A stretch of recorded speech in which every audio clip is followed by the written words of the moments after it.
Woo! What is up, YouTube? My Cowboys family here, bringing you guys the latest update on our very own Dallas Cowboys. And, of course, as always, thank you so much for joining us here tonight, celebrating an extra special Victory Monday. Hell yeah. Take a second to hit like, subscribe, hit that notification bell, follow us on all social media at My Cowboys Family, and, of course, hop in the Discord. Link for that's in the description box down below. Kicking off a brand new week, but still a little bit of the hangover celebration here as we do a little recap on these E-Girls that we defeated yesterday by 20 points, 33-13. We got a couple important things to say, a couple important things to hear from our players, coaches, and staff. And, of course, as we see Fergie over there leaping over the birdies, we got a lot to talk about this team going forward. All right, but again, the Bills coming up next. We're going to close the book on the Eagles tonight. Probably have to open them again in the playoffs for battle number 3 in this war. So we'll talk about all of this and more.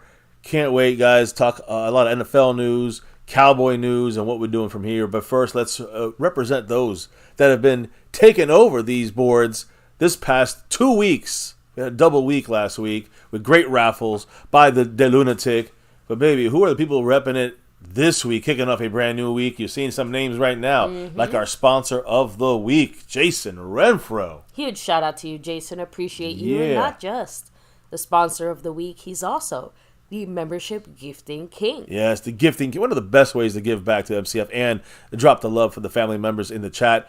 Gifting memberships. Then that Jason Renfro edged everyone out last week in a huge battle. By 2 he won. By 3, I'm sorry. 18 gifted memberships. Much love to the man, Jason Renfro. We also got Marco Seppi and repping it with 98 points on the Stream Boss. Took it last night at the end there, I think, from Mr. Lavelle. And he's almost fully loaded. The man from Hawaii repping that star over everything. And then you got Stanley Smith, who is our current king of the Cash App. He just has done it twice in the last 4 weeks. So a little domination there from Mr. Stanley Smith. Appreciate him. We do have some new leaders, though, on the board. And when you look at, for instance, membership side of things, you got the thanks button, you got super chats, and you also got gifting membership. You got jumping in the membership. People like Captain DCW, repping it here for years here on the membership. One of the OGs. Much love to Captain DCW, who is second place on the board. Oh, I see somebody who's third place right now. It's the Man Staying Skeptical, kicking it off live on stream with a super chat. Thank you, Skeptical fan. What did he have to say with that $2 J. Lou holler? He said, update on the first jersey I won? Yeah, that's still on the way here. It should be any day, according to Moshman. And as soon as we get that... The good news is, as soon as Mosh gets it, we get it pretty much very shortly after. Yeah. So second one will be sometime, probably in the end of January or something by the time that gets going. But it should be hopefully, at the latest, should be sooner than later. But again, hopefully we're trying to get these to all the family members that want them by that Christmas deadline. Once we do get the jerseys pre-Christmas, we'll be shipping them out, super speed to make sure they get there before. Yeah, so we got actual you. Christmas Day. We got you, Skeptical. We got you. But again, you see Skeptical, he's dropping. You got the thanks button, by the way, after videos post, and different ways of dropping the love. But you also have, super chat like that from Skeptical fan. You could jump into membership like Captain DCW, and then if you look at the what was the other way? I forgot already. There's 4 ways in there. But I guess. Well, no, I was going to say that. Well, gifting memberships. Yes, gifting, jumping, exactly. But there's 4 other ways you can challenge people like Stanley Smith, because I did want to mention who is currently leading on the Cash App and overall board. We got a message from the man Scorpio, member for 6 months in the Navy Blue crew. That's what did right. the man say? Go Cowboys. Ooh. Fuck Philly. How about them Cowboys and cry, Eagles Hell cry. Yeah. I like all those words. It's a little early in the stream. I had to sneak that one past the YouTube censors. The YouTube censorship there. Much love. That's the membership.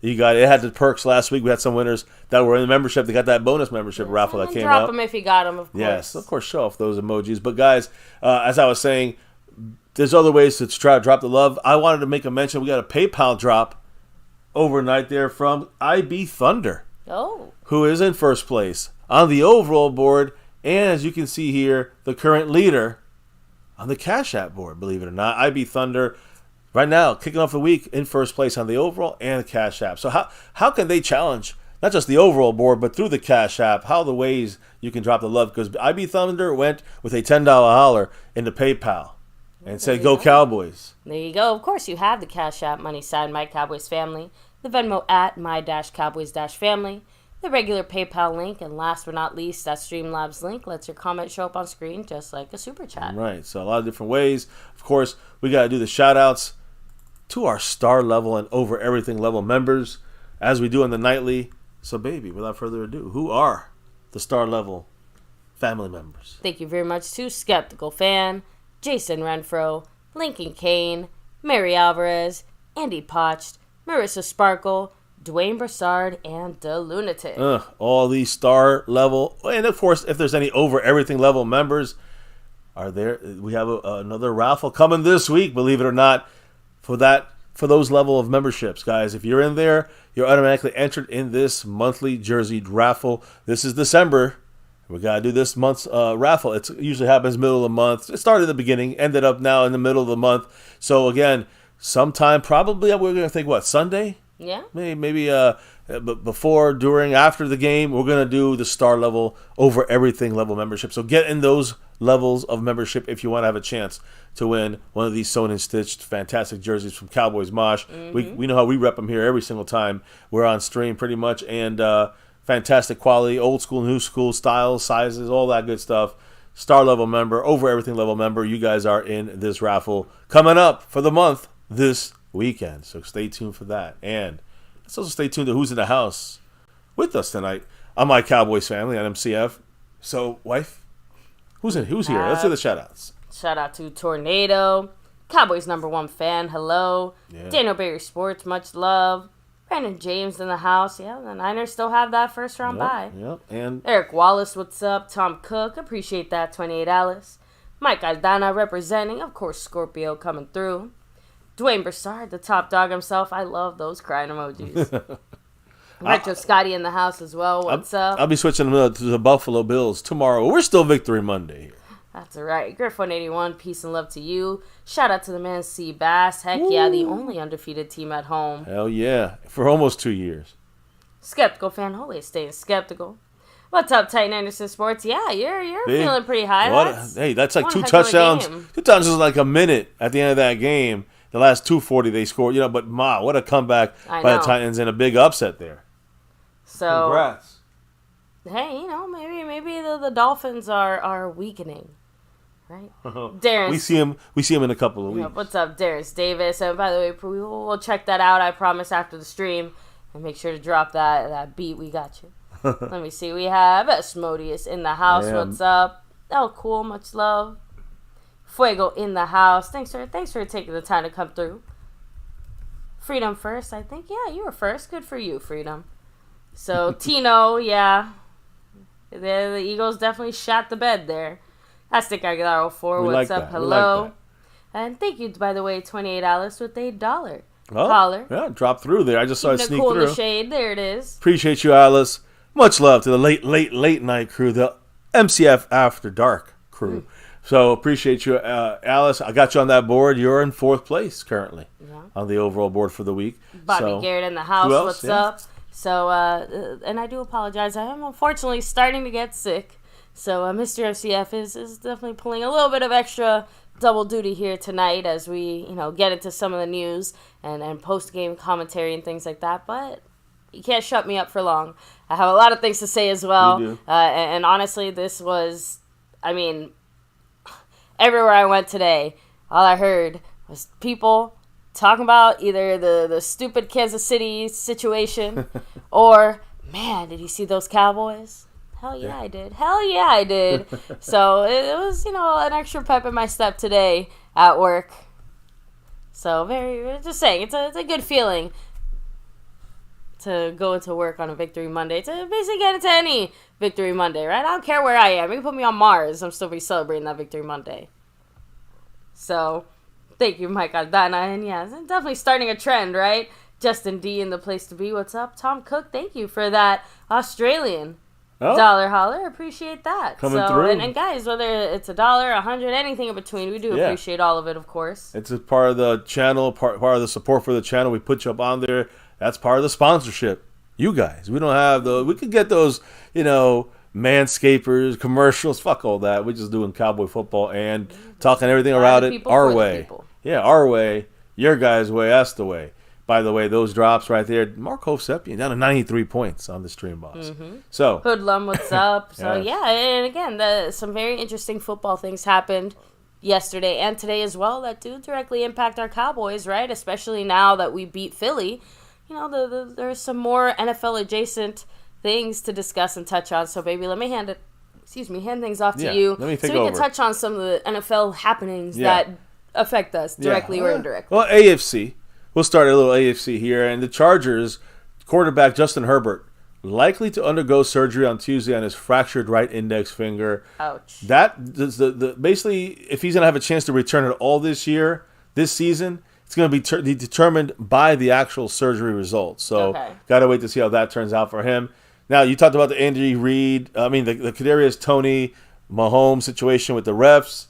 We know you got to check with the refs, guys. Today, I'll tell you what Andy Reid confirmed today, because Eric Black is part of the membership once again in that Navy Blue crew. Why is that, baby? Skeptical fan dropping a gifted membership in the lead on that board. Ooh.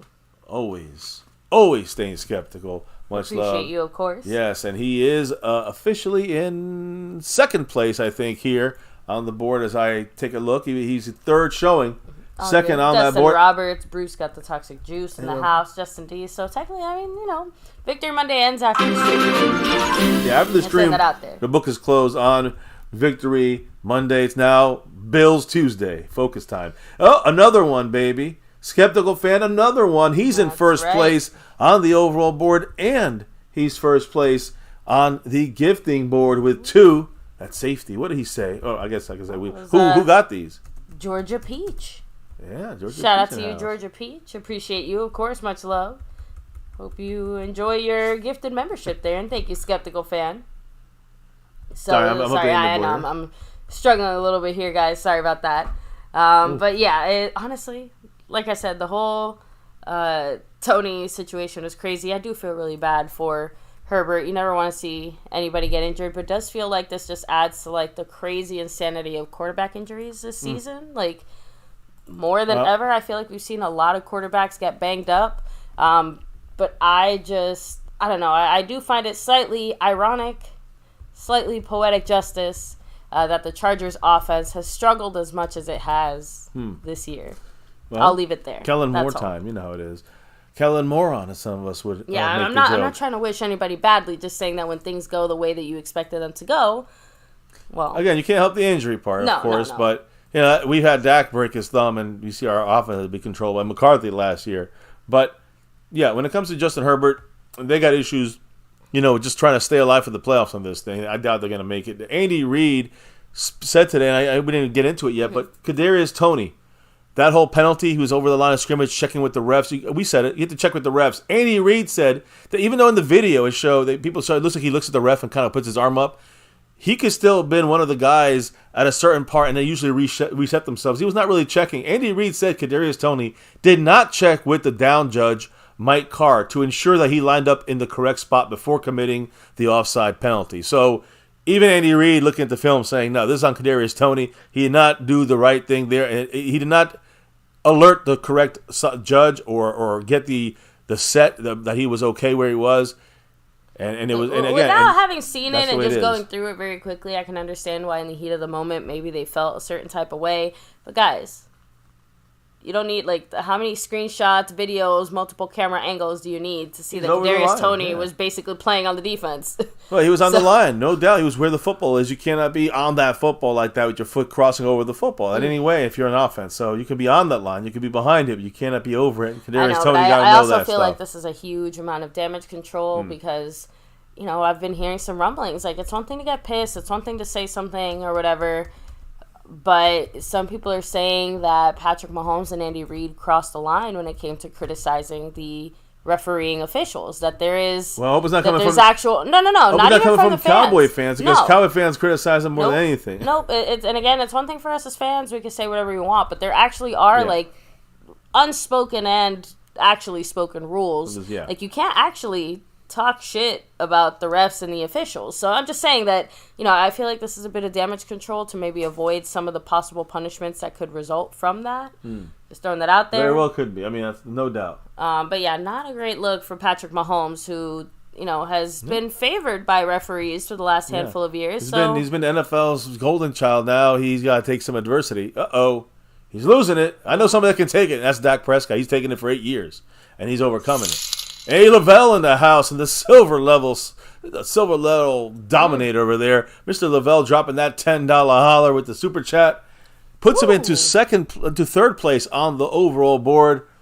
Kicking off a new week. What did Mr. Lavelle say? I hope he's doing well. What's up, MCF and MCW? Everyone in the chat. How are we feeling? Hey. Victory Monday is great. I lost my voice clowning on some Eagle fans at work. Cry, Eagles cry, and let's go Cowboys, baby. Let's go. Keep it going. We're going to close the book on the Eagles, but let's get the last minutes, the last hours of celebration here. I'm kind of jumping the gun here, but I think even McCarthy made a mention that he's never heard AT&T Stadium as explosive and loud as it was last night. Yeah, so you guys who were there, Seabass, Amazing Games, and others, you guys did your thing out there. Yeah, Hell yeah. I love it. Now, as far as today's... There were 2 Monday night games. It was weird at the same time. It should have at least displaced it by an hour or so. I agree. But it was crazy. The one that ended later was the Tennessee Titans and Miami Dolphins at the Dolphins. Yeah, I think they're expecting one of those games to suck. Yeah, well, Will Levis, rookie quarterback, threw for career-high 327 yards and directed 2 touchdown drives in the last 4.5 minutes. Down by 14. Came back, scored 15 points, and won. They went for that 2-point conversion when they were down. They were going to be down 7 to hit the extra point. They went for 2. That's partially why they won this game. And it's crazy, but they won 28-27. Tennessee stunned the Dolphins, knocking the Dolphins out of the top spot in the AFC. And the Titans, now 5-8, they're not going to make the playoffs, but they held Tua Tagovailoa and Miami's explosive offense in check for most of the game. I think it was like 10-10, 13-10 into the fourth quarter. And then some critical mistakes by the Tennessee Titans gave the Dolphins the short field and an ability to score. Again, the Dolphins now 9-4, but Raheem Mostert, the running back. We're going to see these guys in 2 weeks. Ran for 2 touchdowns, 3 yards, 5 yards, put Miami ahead back-to-back, 27-13. Like I said, though, Levis, 6th-round pick, making a 6th career start, took over, led a 9-play, 75-play drive, took a minute 54 seconds, got the touchdown, got a 2-point conversion, and then within 45 seconds later, scored again, touchdown, took the lead. The Dolphins were driving, got sacked on 4th down. That was the game, and the Dolphins stunned, blew that game. That's one of those you can't have if you're trying to make a playoff run and get for playoff placement. That's the number 1 seed they just gave up, losing to the Titans. Now, the game that kind of ended earlier was the Giants, NFC, Giants and the Packers. Packers at New York. DeVito, the DeVito. The quarterback that, came in with us there, didn't do much. He ended the Packers' 3-game winning streak on Monday Night Football. It was a back-and-forth game. Tommy DeVito threw a 32-yard touchdown pass to Wan'Dale Robinson, number 17, and we need the Giants to do well, in my opinion, because they get the Eagles twice. So honestly, Wan'Dale Robinson, I want to see what he got to do there and making, I want him to do well for the Giants so they can give the Eagles some trouble. You know what I mean? Whoa, what's on the screen, baby? Bootzilla. Oh, we got Bootzilla in the house. A member in the Navy Blue crew. Is he dropping 5 on it? 5 memberships. Woo, Bootzilla. Giving the love back to the MCF family. Thank you, Bootzilla, and congrats to West Texas Cowboy, Dis D Music, Kerry Jordan, Jeffrey A. Rocha, and Antoine Stewart. And also congrats to the person who's leading the gifting board and the overall board at this moment. Kicking off a new week. Bootzilla, part of that Navy Blue crewage. He's been rocking it here for a couple months. Appreciate you, Bootzilla. And hey, just like that, he's on 2 boards. On the top of 2 boards, jumping the Great Skeptical Fan on both of those and many others. So let me update that real quick, baby. But again, that game was crazy tonight. Both games were crazy. The Giants again. Yeah, it's so winning funny that how game in the last the Giants second. Winning.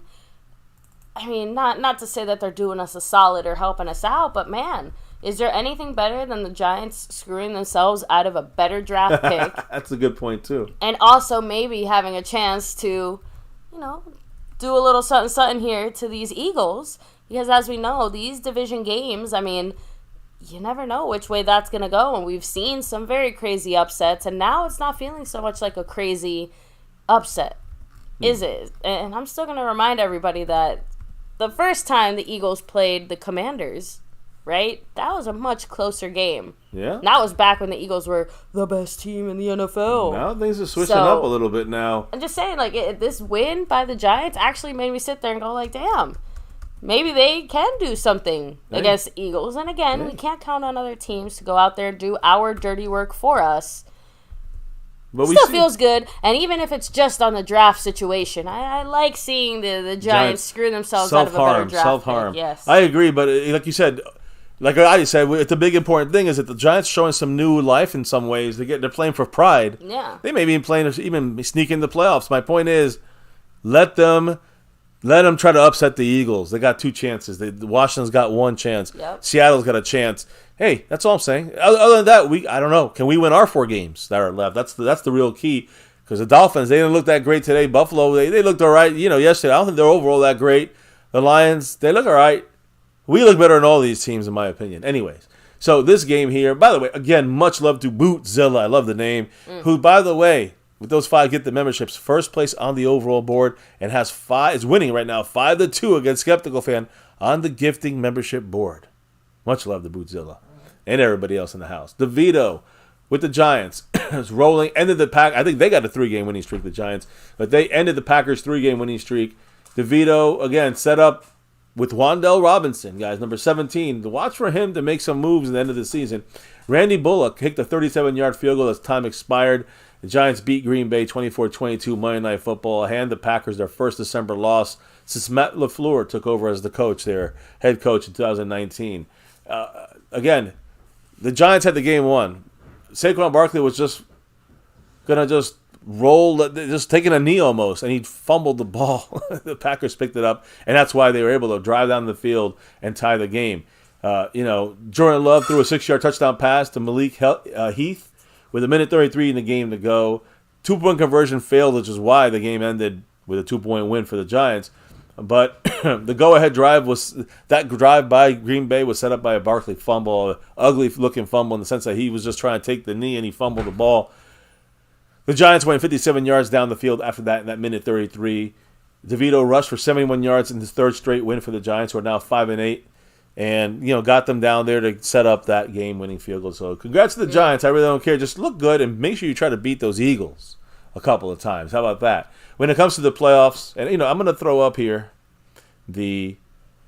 our schedule. I like to throw it up there just so everyone gets a good kind of gauge. We got 4 tough fucking games remaining here, right? The Buffalo Bills on the road, the Dolphins on the road, the Lions at home, and then the Washington Commanders on the road. 3 out of 4. We're great at home. We got 1 home game left this season.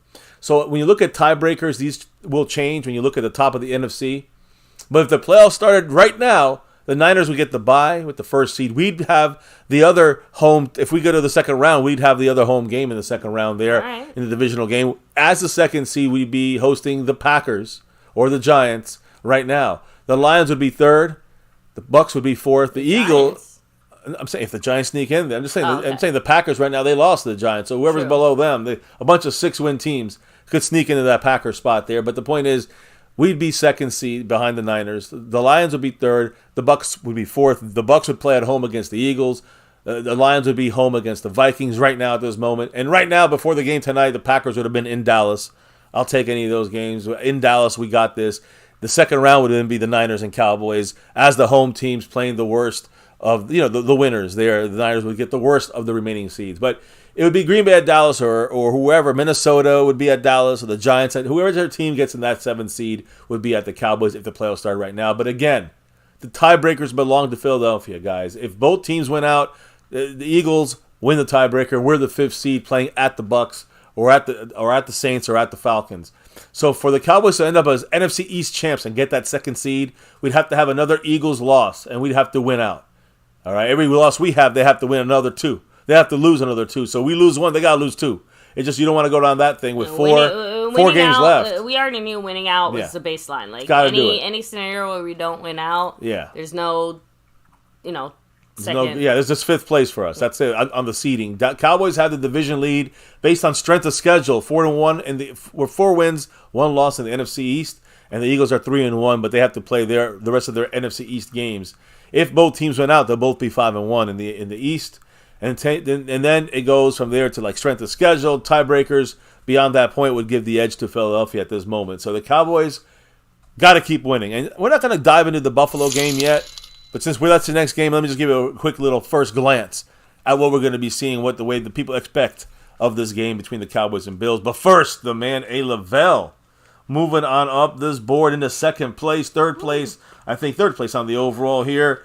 What did Mr. A. Lavelle say with that 5 on it? Is Kadarius Toney the NFL J.R. Smith? LOL. Let's shut down the Bills and win this for Diggs. Let's go Cowboys, baby. Remember, Diggs versus Diggs, not happening because no Trayvon. Yeah, several people, Scorpio, Seabass, and others were kind of saying, like, that's probably the most disappointing part about this game and this matchup, the fact that we won't get to see that Diggs versus Diggs matchup. But, you know what we will do, though? We're still going to get some Diggs versus Diggs shit-talking and inside info. Because, Dan Quinn had to say something. Trayvon's got the inside scoop. But did Dan Quinn want it? We'll talk about that in a second here. Probably. Well, I'll tell you. Assuming. Well, listen, by the way, Bootzilla in 1st place. A. Lavelle now in 2nd place on the board. Skeptical in 3rd. IB Thunder in 4th. And on. Captain DCW, Alice, Tom Cook. Much love to you guys as well. So, as we're looking at the tiebreakers and such, I just wanted to say this, finishing with this. We got to win out. So it doesn't matter what happens to the Eagles. And we know they got to lose a game. And we want the number 1 seed and we want to bye. We got to win out. And the Niners have to lose 1 game at least. Of course, the Eagles have to lose 1 game as well, at least. So we can't change that shit. I don't want to even talk about it anymore. Let's talk about what we got to do. That's beat the Buffalo Bills. Let's make them extinct. So what I'm trying to say is this. According to odds makers, in this upcoming game against Buffalo, the Cowboys have opened as 1.5-point underdogs on the road at Buffalo there. Again, not sure if it's going to be snowing or not. It's going to be cold. We know this. That's the 3rd time all year the Cowboys have opened as an underdog in a game. So I'm assuming the Niners, maybe the Eagles, and then this game. I'm assuming. So, again, Cowboys here being underdogs, I have no problem with that. And, in fact, when you look at the home advantage, usually you give them 2 or 3 points. So we're technically favored by like 1.5 points or a half a point if you look at it without the home field advantage. But of course, they got the cold, they got the home field advantage. We got fans that travel. We'll be representing that navy, blue, silver, and star very well in Buffalo. But we'll see how Dak can handle the cold weather. We'll see how the offense can handle the cold weather. And if we need to run the ball, can we do it against a good run-stopping defense like the Bills? It's going to be a great little battle. And it's, I think some people think there's a better battle than, but they present more problems than the Eagles. So I think for different reasons. Obviously, you can't discount the weather aspect of it as well, which I think to me is a huge contributing factor to this, right? If we had been playing Philly on the road in December, we might be having a somewhat similar discussion, right? Yeah, no, I agree. It definitely changes things on the road and the weather. But when you look at this Sunday, it looks like it's going to be no precipitation, about 46 degrees in Buffalo. All right, so chilly, cold, but, as of now, no snow. Nothing that can't be handled, right, by our Cowboys. There's no excuses here. Cold games before, plus 46 isn't even that bad. Yeah, I mean, that's the high, but... look, it's not going to be a night game. So we were in Dallas. Exactly, ain't that bad. For the game. Cowboys should be okay when it comes to this Buffalo game. And listen, the Cowboy coaches, Dan Quinn, McCarthy, they're already looking towards this game coming up. You'll hear some of our comments here. So, baby, let's get rolling into the Cowboy news and info. It's very important stuff going on here for the Cowboys when it comes to injuries. When it comes after this game, again. 33-13 Cowboys fuck up the Eagles. And this game last night on NBC and Peacock averaged 26.3 million viewers. And that's via NBC Sports information. It ranked as the most watched December Sunday night football game since 2016. Cowboys always breaking records over there. There was 26.7 million was the record back in 2016. You know what game it was? Giants-Cowboys. What's that one factor that's always in there? It's Cowboys. Yeah, Giants were the hot team back in 2016 with us.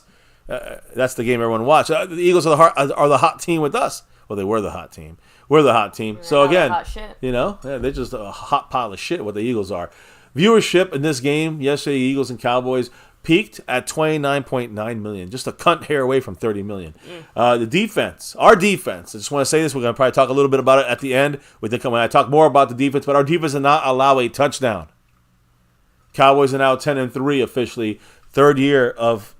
And I say we didn't allow a touchdown. I mean, I'm talking about the Dak fumbled and allowed a touchdown. Yeah. Our defense did not allow a touchdown to be scored. We allowed 2 field goals. So I just got to say, Cowboys are 10-3. I'll talk a little bit more about the fact that McCarthy, 3 years in a row, 10 wins or more in the regular season. And we haven't done that since like the 90s. So that's another great accomplishment. I'm talking about Parcells. I'm talking about, Garrett, Wade Phillips, all those guys in between. Could not do these things that McCarthy has done the last 3 years. So, again, great job by McCarthy leading this team to another good regular season. Cowboys kind of get over that no big wins hump. Mm-hmm. This is a big win. This is a big game. This is a playoff team. This is the best, rated team until we got to them. I love how now that we beat Philly, you're starting to hear a lot of people say, "Oh, Philly's not that good. Oh, they always sucked. Oh, they always." So, guys, what the fuck is it? Are there literally no good teams in the NFL? It's not only a single one? Basically, if we beat the Niners to go to the Super Bowl, that's when they'll say, okay, well, this team is for real. That's what it's going to take. And I don't really care. You know why? Because in the end, they're going to keep moving the goalposts. The haters, the doubters, the ones that are never happy, the ones that are hating, just on TV hating. They just let them hate, guys. Let them hate. Because to me, there is also only one goalpost, and that is the Super Bowl. But I just think it's so funny how quickly no other team gets that. Narrative. Yeah, no other team gets that movement. But listen, we're the Cowboys, so fuck it. We gotta reach that. That's the only true acceptable thing at this point. In 3 years of 10 or more wins in the regular season, come on now. All these other teams have all these wins. They've all appeared in the Super Bowl. The top 5, we're the only one that haven't when it comes to winning in recent years. We haven't appeared in a championship game. So it does have to happen this year. That's it. But I understand that the overhating is just not. It's also not enjoying the ride. So, anyways, look. The thing is this: the Cowboys beat a tough team. Dominating a divisional rival. That's one of the best teams in the league. We move our home winning streak to 15 straight games. Right, 15 games in a row at home, which is second best in our history. Cowboys also have officially won 10 games in a season for the third straight season. First time since 1994 through 96 that the Cowboys have done this. And in those years, we did not make a Super Bowl. We made a championship. We lost a championship game and won a Super Bowl. I wonder how that 2 Super Bowls in that range. I wonder how those numbers would work if you adjust for that extra game. Not sure. But I'm pretty sure. But 10 plus wins is still significant. But even look at the last 3 years. I don't know how many games we've won more than 10. We won 11, I think, or beyond, right? So we should be okay. Even if there was less games, we hit it. We're going to hit the over 10, or we get to 11. It doesn't matter if it's 17 games, because we would have hit the 10, the double digits. That's what matters. So we've done it all without needing that extra game. So I don't know if that would have affected much of it. But, again, 10 games in a season for the third straight time. Last time that was done in 94, 95, 96 season, guys. That's the last team that did that. So that's something to say there with a home field advantage. We need to get it somehow, even if it's a second seed. And we gotta get that. Find a usage to get that home field advantage. Nick Sirianni, you guys know who Nick is. Nick the Dick, all right. And we put him up here crying because he's a bitch. But Nick Sirianni has never won a game at AT&T Stadium against the Cowboys as the head coach of the Eagles. So fuck you, Philly, and fuck you, Nick. Nick at night. The Cowboys are now 9-4 against the Eagles when Dak Prescott is starting at quarterback. Dak is 99, and our team is 9-4, and Dak is leading our team against these Eagles. We are their daddy. And the Cowboys have outscored NFC East teams 190 points to 68. That 122-point margin within the division is the largest in division, for in-division games. The Eagles are -5 right now. 113 points, 418 against, versus the NFC East. It shows you how much better we are against our own division. Even with the best teams they got there, even with the up-and-coming of the Giants or whatever it may be, even with the Eagles being the hot shit the whole year, well, we are dominating our division in many different ways. So, again, that's just a quick overview of this game.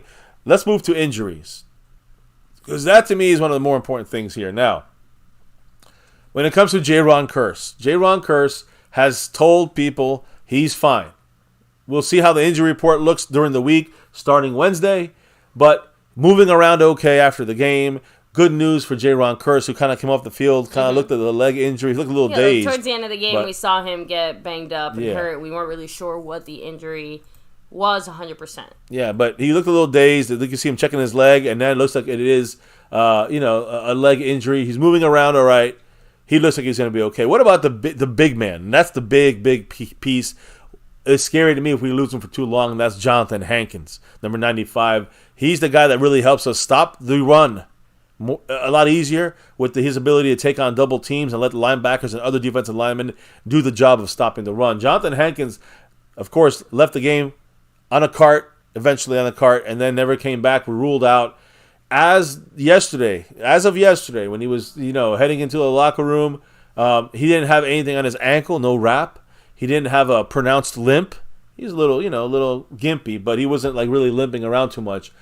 Jonathan Hankins ended up suffering officially a high ankle sprain Sunday night against the Eagles. The belief is that it's on the mild side, which is major, guys. A person close to the situation said that it is a mild ankle sprain, a high ankle sprain. He returned to the sideline, like you guys saw, in uniform after it was carted off, and that's, again, good news for the run defense in the future. What about now? Well, Stephen Jones, he actually did speak on this here today on 105.3 The Fan on Jonathan Hankins, and that's really the only thing of interest that Mr. Stephen Jones spoke about. But he said this to clarify the situation, quote, Jonathan has a high ankle sprain. We don't think it's a severe one. He's going to be getting further looked at in terms of exactly what we're dealing with here, but we'll know more as the day goes by. So that was one little peekaboo there about what happened to Hankins. And Mike McCarthy later in the day was asked about Hankins, and he said that, quote, I don't have a timeline on Jonathan and when he'll return from the ankle sprain. And then he reiterated that he likes Mazi Smith's development so far. He said that Mazi Smith is no longer thinking. He's playing now, so we need him to show up now if we want to, make sure we don't lose. If we're going to be without, Jonathan Hankins for any kind of long period of time. Heck, even a short period of time. Yeah, any period of time. And even Dan Quinn, who also spoke today, he was asked about this. Again, what if the Cowboys are without Jonathan Hankins with the high ankle sprain for any period of time? Dan Quinn said that the Cowboys will not be searching for answers outside the building. It's just going to mean increased chances for Mazi Smith. And he also mentioned, a lot of people mentioned, Carl Davis. Carl Davis Jr. It sounds like that restaurant, that fast food. Carl Jr.'s or whatever it's called. Right? Carl Davis Jr., guys. He's a guy in our practice squad who has all his elevations available. He's an 8-year veteran, Carl Davis. 6'5", 335, a big guy who's supposed to do the job of a Hankins. He's a name to watch, I would say, this week especially, and maybe the next couple of weeks, for elevation from the practice squad to a game day roster to play against the Buffalo Bills. He's been in the NFL since 2015. He spent the last 3 seasons with the New England Patriots. So that's the guy Dan Quinn is mentioning. That will, outside of Mazi Smith, Carl Davis Jr. will be probably elevated and put onto this team for at least the next 3 weeks. As a insurance piece there, and if Hankins cannot play, he'll definitely be moved in there. We're not going outside to get like an Ndamukong Suh or anything like that. So I wanted to clarify that, just so we're on the same page. Jonathan Hankins is definitely not a serious long-term injury, but he may be gone for a couple of weeks. We'll know more, I'm sure, in the next day or two about this. Again, what do you feel about this, baby? What's the chat feel about it? What everybody think about it? I'm not liking it, but we're coming out, I think, on the luckier side of this. I'm going to say we couldn't have asked for better news out of that injury situation. I'm not surprised that the Cowboys are keeping things internal when it comes to that we're not position there. But I think a big part of that is the fact that it seems like it's a shorter term injury. If he was out for the rest of the year, maybe we'd have a slightly different discussion, maybe. Knowing the Cowboys, probably not. So let's just be glad that Mazi is starting to look better, starting to get more comfortable there. And we got Carl Davis Jr. Carl Davis has an entire week to kind of acclimate into that role there in that spot, right? Shout out, by the way, I believe that was Jason Renfro. With the $1. and 16-cent Go Cowboys holler. Woo, much love. He's in 6th place on our board, kicking off a new week. He's also the sponsor of the week and the gifting champion, gifting membership champion. Much love, Jason, and Go Cowboys. So, and by the way, let me read a few comments here real quick. Yeah, on the injury stuff here. SnugX said, I'm still just happy we beat the Eagles. Same here. We're still celebrating the ending of Victory Monday, right, Snug? Frank Moyer saying, Eagles haven't swept the Cowboys since 2011. This is our chance to break that streak, and our coaches failed big time 2 weeks in a row. So talking about the Eagle fan, I'm assuming there, right? Yeah, Frank Moyer. Yeah. Okay. I didn't catch the name initially, so. My bad. So yeah, skeptical fan said, "Good job, MCF. I forgot about Carl because that makes me feel better." The lunatic throwing out there, I heard it and I'm stealing it. You can't spell filthy without back-to-back L's. I like that. So let me see. Ismode said we dodged a bullet this time with Hankins. I mean, honestly, knock on wood. Not just Hankins. We've seen it all year. We talked about it heading into this game. Like, both teams were surprisingly healthy for a week 14 matchup. Yep. Right? Yeah, very healthy. So, the fact that we managed, like I said, I expect a lot of guys to be on the injury report. Lots of bumps and bruises. Yeah, I mean, nothing more major than that Hankins injury. I actually will say, well, I guess I can quickly talk about the fact that Donovan Wilson also, by the way, a little bit on the flu side of things, and what I mean by that is when and I will be. Yeah, by the way, we've had I know Micah woke up sick on Saturday and all that, but we spent like the whole past week before that, like a lot of players were sick. Dak got Prescott. sick right after that Seattle game, actually. So like he spent that weekend, Friday, Saturday. Everyone thought Mike McCarthy also had the same flu issue. Turns out it was his appendix, not the flu. Dan Quinn, though, today said that Donovan Wilson, who again forced a fumble, recovered one as well, and some other coaches are dealing with some flu-like symptoms, just like Micah Parsons was dealing with. So you're looking at guys are going to be flu game. The guys are going to be on rest. There's going to be illness. You're going to see Donovan Wilson. You're going to see some other coaches. I know, but hopefully that doesn't affect any of our preparation heading into. I hope not. This but week. A lot of guys are going to be banged up with an illness. As well as, like you said, guys like Zach Martin, Brandon Cooks are going to be on there for little tweaks that happen in the game. But Donovan Wilson will be there for an illness. Micah might be there for an illness. Hopefully they feel better ASAP. Yeah, and you'll get guys on there like Hankins who be there for much more than an illness there with the high ankle sprain. So again, Dan Quinn, I will say this. He, again, when we talk about the defensive side of things, sent a text to the entire defense last night before the game. After the game. Let me see. After the game, he said, quote, "That was a Warriors effort and no one that was called from," and he said that was one that was called from the heart. So they just, basically the defense brought it. I agree. He talked about the fact that the Cowboys forced. We held them to no touchdowns. Yeah, no touchdowns. No offensive touchdowns. Cowboys forced 3 fumbles and recovered all of them. Dan Quinn said that was big. And, baby, you had brought up the fact that the Cowboys, the way that we have got unlucky in that first game against the Eagles, causing a lot of turnovers. I kept coming back to it just because, again, that game was so close. And a lot of it just ended up being, hey, we're making these big plays happen, but they're not really going our way. Again, the same number of fumbles, both games, and look how different it looks when we actually recover the ball. And heck, we didn't even have to recover all 3 of them to have such an impactful game. Yep. Because we didn't even technically score on every single one of them. So, I mean, what more can you ask for defensively as well? And obviously there were other things like tweaks and adjustments. You got to give credit to Quinn here, who I think did a much better job, scheming for the Eagles and our specific matchups. We saw it right from the jump where Gilmore was on AJ pretty much from the start of the game. Yeah, the whole time, almost the whole game. And, it's again, when you talk about this upcoming game, I do want to kind of say what Dan Quinn kind of finished with speaking about here. You brought it up, baby, about Trayvon Diggs. The question was asked to Dan Quinn, can Trayvon Diggs, is he going to be able to spy for Stephon Gilmore on an old man Gilmore for Gilmore on his brother Stephon Diggs? Will that be something that can happen? Gilmore said and I don't know if you have this quote, babe, but Gilmore said that he and Trayvon Diggs will have conversations this week about that matchup. Mm-hmm. But Dan Quinn, when he was asked if he would ask Trayvon Diggs for any insight and secrets on stopping Bills wide receiver Stephon Diggs this week, Dan Quinn said, quote, "I would not do that. I wouldn't want to put him in that situation. That's his brother, and I certainly wouldn't."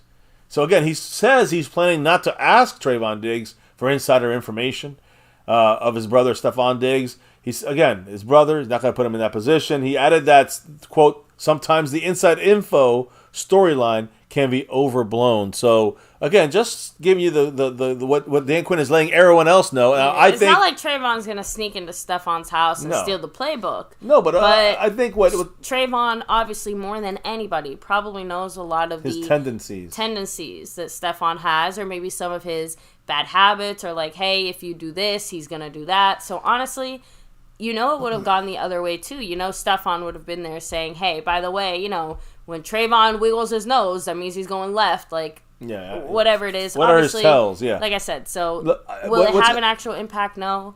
Will he probably still have some kind of inside info or knowledge on his tendencies? Well, the point is Dan Quinn doesn't want to get that, he says. What I think is going to happen is he's not going to ask for it. Trayvon's going to give the info. That he's going to go up to Stephon Gilmore and say, exactly. Here's how you slow down Quinn, Stephon. the middleman. Yeah. Quinn don't got to ask. I think that Trayvon Diggs is just going to tell. That's my 2 cents there. Now, I'm kind of wanted to finish up, I guess, my couple of comments I have from the coaches from today, and that was Dan Quinn's session there. But Mike McCarthy actually gave up a couple of little interesting pieces of information when it comes to, this upcoming game. And then I know you have some stuff from him and Jerry Jones. But McCarthy said on this, the value of this upcoming stretch against the Bills, the Eagles, of course. You can even go back to Seattle. But Seattle, the Eagles, the Bills, the Dolphins, the Lions. He said this stretch here, he said, quote, "these are going to be juggernauts. We've been talking about Buffalo all morning long. I think this is what you need." And again, he was asked about the playoff scenarios for the Cowboys. He goes, "listen, we need to beat Buffalo. Once we get to the 11th win, well, we'll look around and see where we're at. But I don't even think that way. I don't even know how to talk that way when asked about the playoff scenarios. And if he pays attention to that stuff. He just said, "listen, I just want to beat Buffalo and get to 11 wins. I like the focus." He seemed focused against Philly, yesterday. McCarthy, again, I think a very insightful answer to how he's thinking about this, the season. He's not just looking at saying, well, let me look down the road, or, let me see how's our playoff situation looking. Just win. He just wants to win. And now it's about the Buffalo Bills. And I like that's important. We can all say what we want as fans. But him saying let's win, and just focusing on Buffalo, that's extremely important. He also spoke about the game from yesterday in AT&T Stadium. I know you brought it up, baby. He said, quote, "the crowd last night, I don't know if I ever heard AT&T Stadium that loud." Like I said, I know I jumped the gun a little bit there mentioning that, but I think it bears mentioning several times. That is very, very different than our usual energy in AT&T Stadium. Yeah. The change the last 2-3 years has brought to our home crowd, our home stadium, that kind of self-pride that I think was definitely lacking in the Cowboys a lot. I mean, I don't know. It just, as a fan, it feels really good. Now, I know you have a lot more on what Mike McCarthy said. He said he feels fine after coaching just a couple days post-op from having his appendix removed. He just says he feels a little sore. And again, if you remember, guys, Friday, he was asked about managing the risk of potential contact celebration, someone running into you in the sidelines, with only 4 days after the appendectomy. And he said he's going to have a couple guys. There's a Cade guy that's sitting right next to him, looks just like him. He's like a lookalike. He was there next to him the whole time. He said he would have a guard of some sort. He had a tackle, actually, an offensive tackle from the Dallas Cowboys, Matt Waletzko, who of course was inactive. He's on the IR, 21-day window list. Not dressed in uniform in this game. He was in street clothes. He was also standing next to him the entire time. So McCarthy was getting good offensive line blocking there. Honestly, from Matt Waletzko. It's kind of cute and sweet.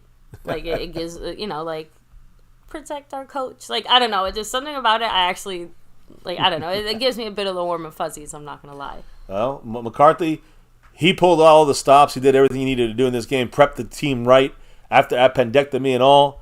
I want to know what else he said after this game and what other things were going down when it comes to McCarthy post-game. This was just today's quotes I just read to you guys after a whole day of rest. But yesterday, after the game, there was a couple of quick comments he made, Jerry Jones made, Dak, and some of the players made, and we're going to kind of intertwine that here for this final recap of the game. So let's go ahead and start off with Mike McCarthy. First of all, I thought Dan Quinn was super funny as well, because I know he said this like after we found out the McCarthy situation. He's like, "You think that tough Irishman is going to miss this game?" No, that was on Wednesday, and he's right. That tough Irishman did not miss the game. Right? McCarthy said, "No issues, really. I just wanted to do my part. I just wanted to make sure I was prepared as I normally am. I was a little nervous about it today because it's a long year and we're all creatures of habit.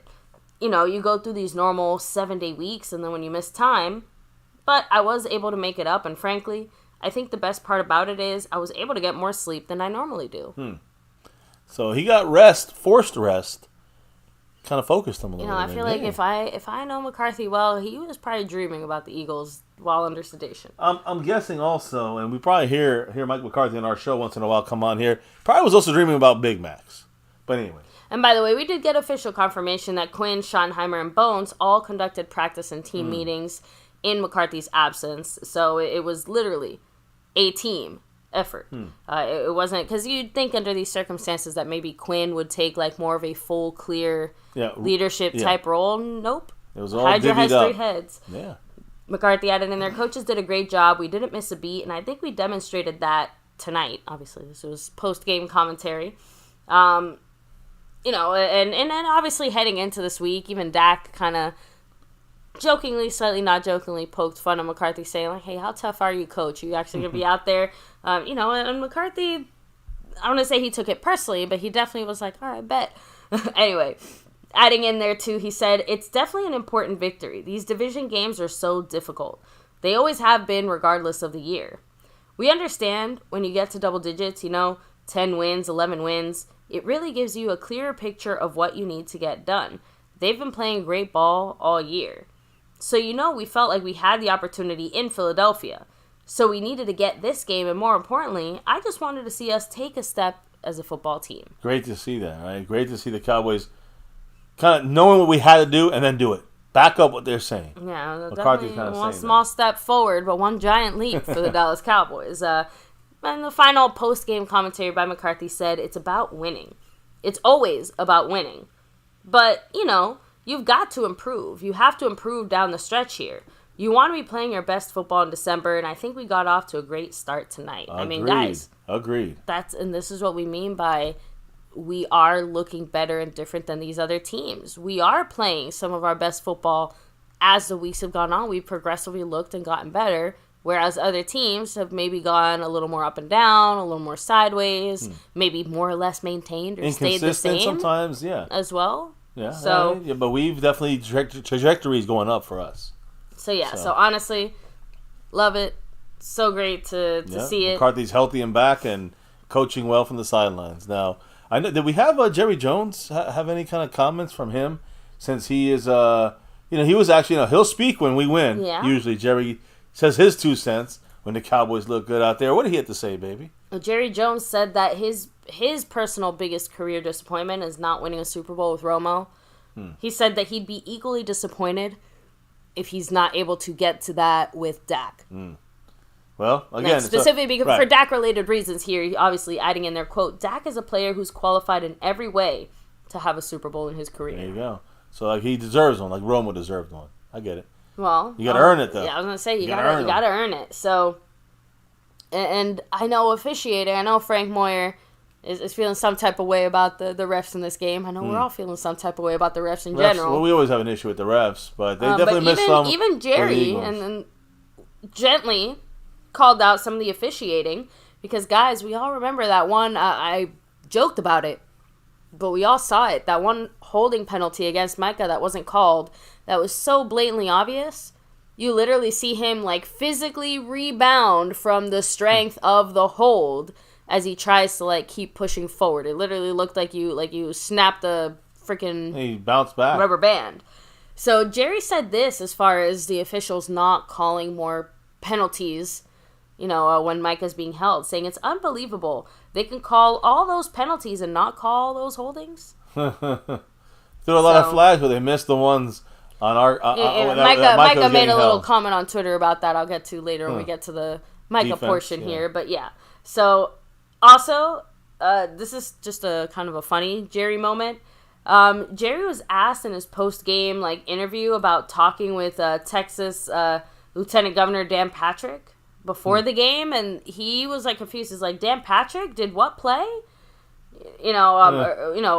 Jerry's like, I thought you were talking about Dan Quinn. He's like, I'm glad we straightened that out. I could have gotten in real trouble. And then someone's like, well, he's the governor.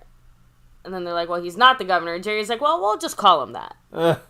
Damn. So basically, Jerry's losing his mind again. Look, Demarcus Ware, Demarcus Lawrence. I can't really get Dan that mad. Quinn, How Dan many Patrick. of us have called the kids by the dog's name? Not right? us. But I just thought that was kind of funny. Definitely me. Jerry Jones doing his getting older thing, unfortunately. And honestly, Jerry spoke a lot after the game.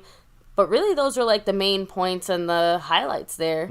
I just said, like I said, I was just surprised that he even mentioned the whole Micah penalty situation. Yeah, well, that's a delicate situation. Yeah, I mean, a lot more people spoke, but I think it came from the players right after that. Heck yeah. And on offense, I think you made a mention that Dak Prescott, one of those offensive players that spoke. I think is he the only offensive player that spoke? I think. Technically, we do have a little blurb from Ferguson, and technically the entire offensive line spoke. But I'll get to that in a second here. Well, I want to say on offense, just a real quick thing here: the highest graded offensive players for the Cowboys PFF-wise, Michael Gallup, number 1, Tony Pollard, number 2, Dak Prescott was 3rd, Tyler Biadasz was 4th, and Jake Ferguson was 5th.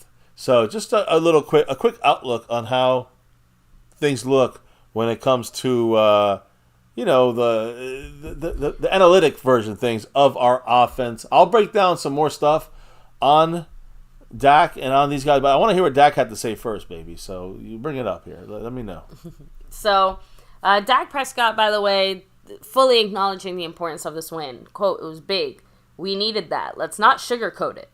We played to our standard, and now it's about doing it again next week.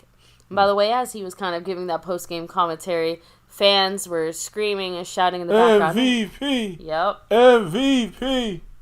Hell yeah. And we already talked about this post-game during the end of our stream. And in case you didn't know, Dak Prescott's odds of winning MVP this season, he's leading the race. Yeah. So, speaking of leading certain races, right? Jake Ferguson, guys, is absolutely jumped to the top of the charts as far as a tight end. I see Seabass in the chat joking, saying and everybody wanted us to keep Schultz. Not us here. We said I liked Ferguson. I've been saying that. Well, and so did Travis Kelce. I'll say but Fergalicious. Oh, not Travis Kelce. I'm sorry. What's his name? George Kittle. I'm sorry. Go ahead. Okay, sorry. You confused me for a second there. But Dak Prescott had this to say about Ferguson, saying, "Hell of a player. Confidence is through the roof with him. He's a fun guy to play with. Active, he will do whatever it takes to make those dirty blocks and being selfless. He just wants to make the catch, wants to jump over guys. It's incredible, just his mindset. He's not going to take anything from anybody. He's going to get as much as he can. He's really emerged in a sense as more than just a playmaker, but a leader on this team. Just the way that he's continuing to take care of business, but doing it in a fun and light way, communicating with guys. Super, super proud of him and his efforts, and I'm telling you, he's only going to get better. I'm super thankful to have that guy." And so Ferguson, a major part to this team leadership. Second year. And that's coming from the leader, Dak Prescott. I agree, and I like the fact that Dak even acknowledged, there's different types of players and personalities. Ferguson is one of the more kind of fun, lighthearted guys on the team. We've seen him. He is a bit of a goofball, but I think he also provides the passion too. Yeah, exactly. That's what I'm saying. He's goofy without it leading into bullshitting territory, right? Yeah. So, by the way, Ferguson almost broke our coach McCarthy. It should have been, where was let's go when we needed him, because Ferguson added saying, "Oh, he was doing good as a McCarthy. I tried to give him a big hug during the game, and he was like, soft hug. I said, all right, yeah, I mean, again, he can't jump him there when He just got that 4 days out of post-op surgery, there, right? The appendix. Yes. So basically, Ferguson kind of forgot himself there in the excitement of the game. So, I'm sorry, what is it? Oh, no, I'm listening. Does Ferguson have more to say? The offensive line did, though. So, yes. By the way, guys, this is really funny. As the Cowboy team is walking back into the locker room, there were two kind of comments heard. One of them was by the defense as they're walking back, right? I'm positive it was Juan Thomas who said, "We put them in a to-go box. Make sure you put that on Twitter." And then the O-line, as they're walking back into the locker room, they're talking amongst themselves, and they're just saying, like, "Oh, we fucking balled. We were fucking great." Like, we kicked ass. The hype, it was just so fun to see. And like I said, those weren't attributed directly to anyone specifically, and you couldn't really tell who it was. Right, just general O-line discussions, yes. Right? So, honestly, I just, like I said, it's just a good thing to see and feel. Well, when you look at the O-line and the way this offense did things, Dak Prescott, let me just start off. Let's start off with Dak giving his flowers. I mean, you heard from Dak. Mm-hmm. Such a solid outing. He had a few throws he probably want to have back. A turnover, which was a fumble for 6 that hurt us there. But outside of those couple of misses there, what a great solid night he had. He completed 24 of 39 of his passes for 271 yards, 2 touchdown passes. He allowed a fumble on that strip sack, which was returned for a touchdown. But the MVP talk for Dak Prescott will only grow louder after this great job of leading this Cowboy offense down the field and in helping a beatdown of the Eagles for all America to see. 30 million people at peak. Tony Romo, he helped lead the Cowboys to the playoffs 4 times in his 10 seasons as a starting quarterback for the Cowboys, right? 2006, 2015, Romo got the Cowboys to the playoffs 4 times, or helped get. Dak, with this year going into, we assuming we're getting the playoffs, right? This will be the 5th year in his 8th season that he would get this Cowboy team into the playoffs from 2016 to present. So even that, I mean, he's doing it again. You could say the defense is better; it's to happen quicker. A lot of things were better and worse and ups and downs. You can say that about Romo and Dak. Dak is definitely more efficient at making the playoffs, it seems, or at least helping the offense get his team to the playoffs. Now, Dak Prescott held onto the ball in this game. I'm sorry. If you remember the touchdown pass, the 13-yard touchdown pass from CeeDee Lamb, the first one of the game, I think, when he came open underneath and then kind of walked in there to cap off the opening drive for the Cowboys, Dak Prescott held onto the ball on that play for 5.87 seconds.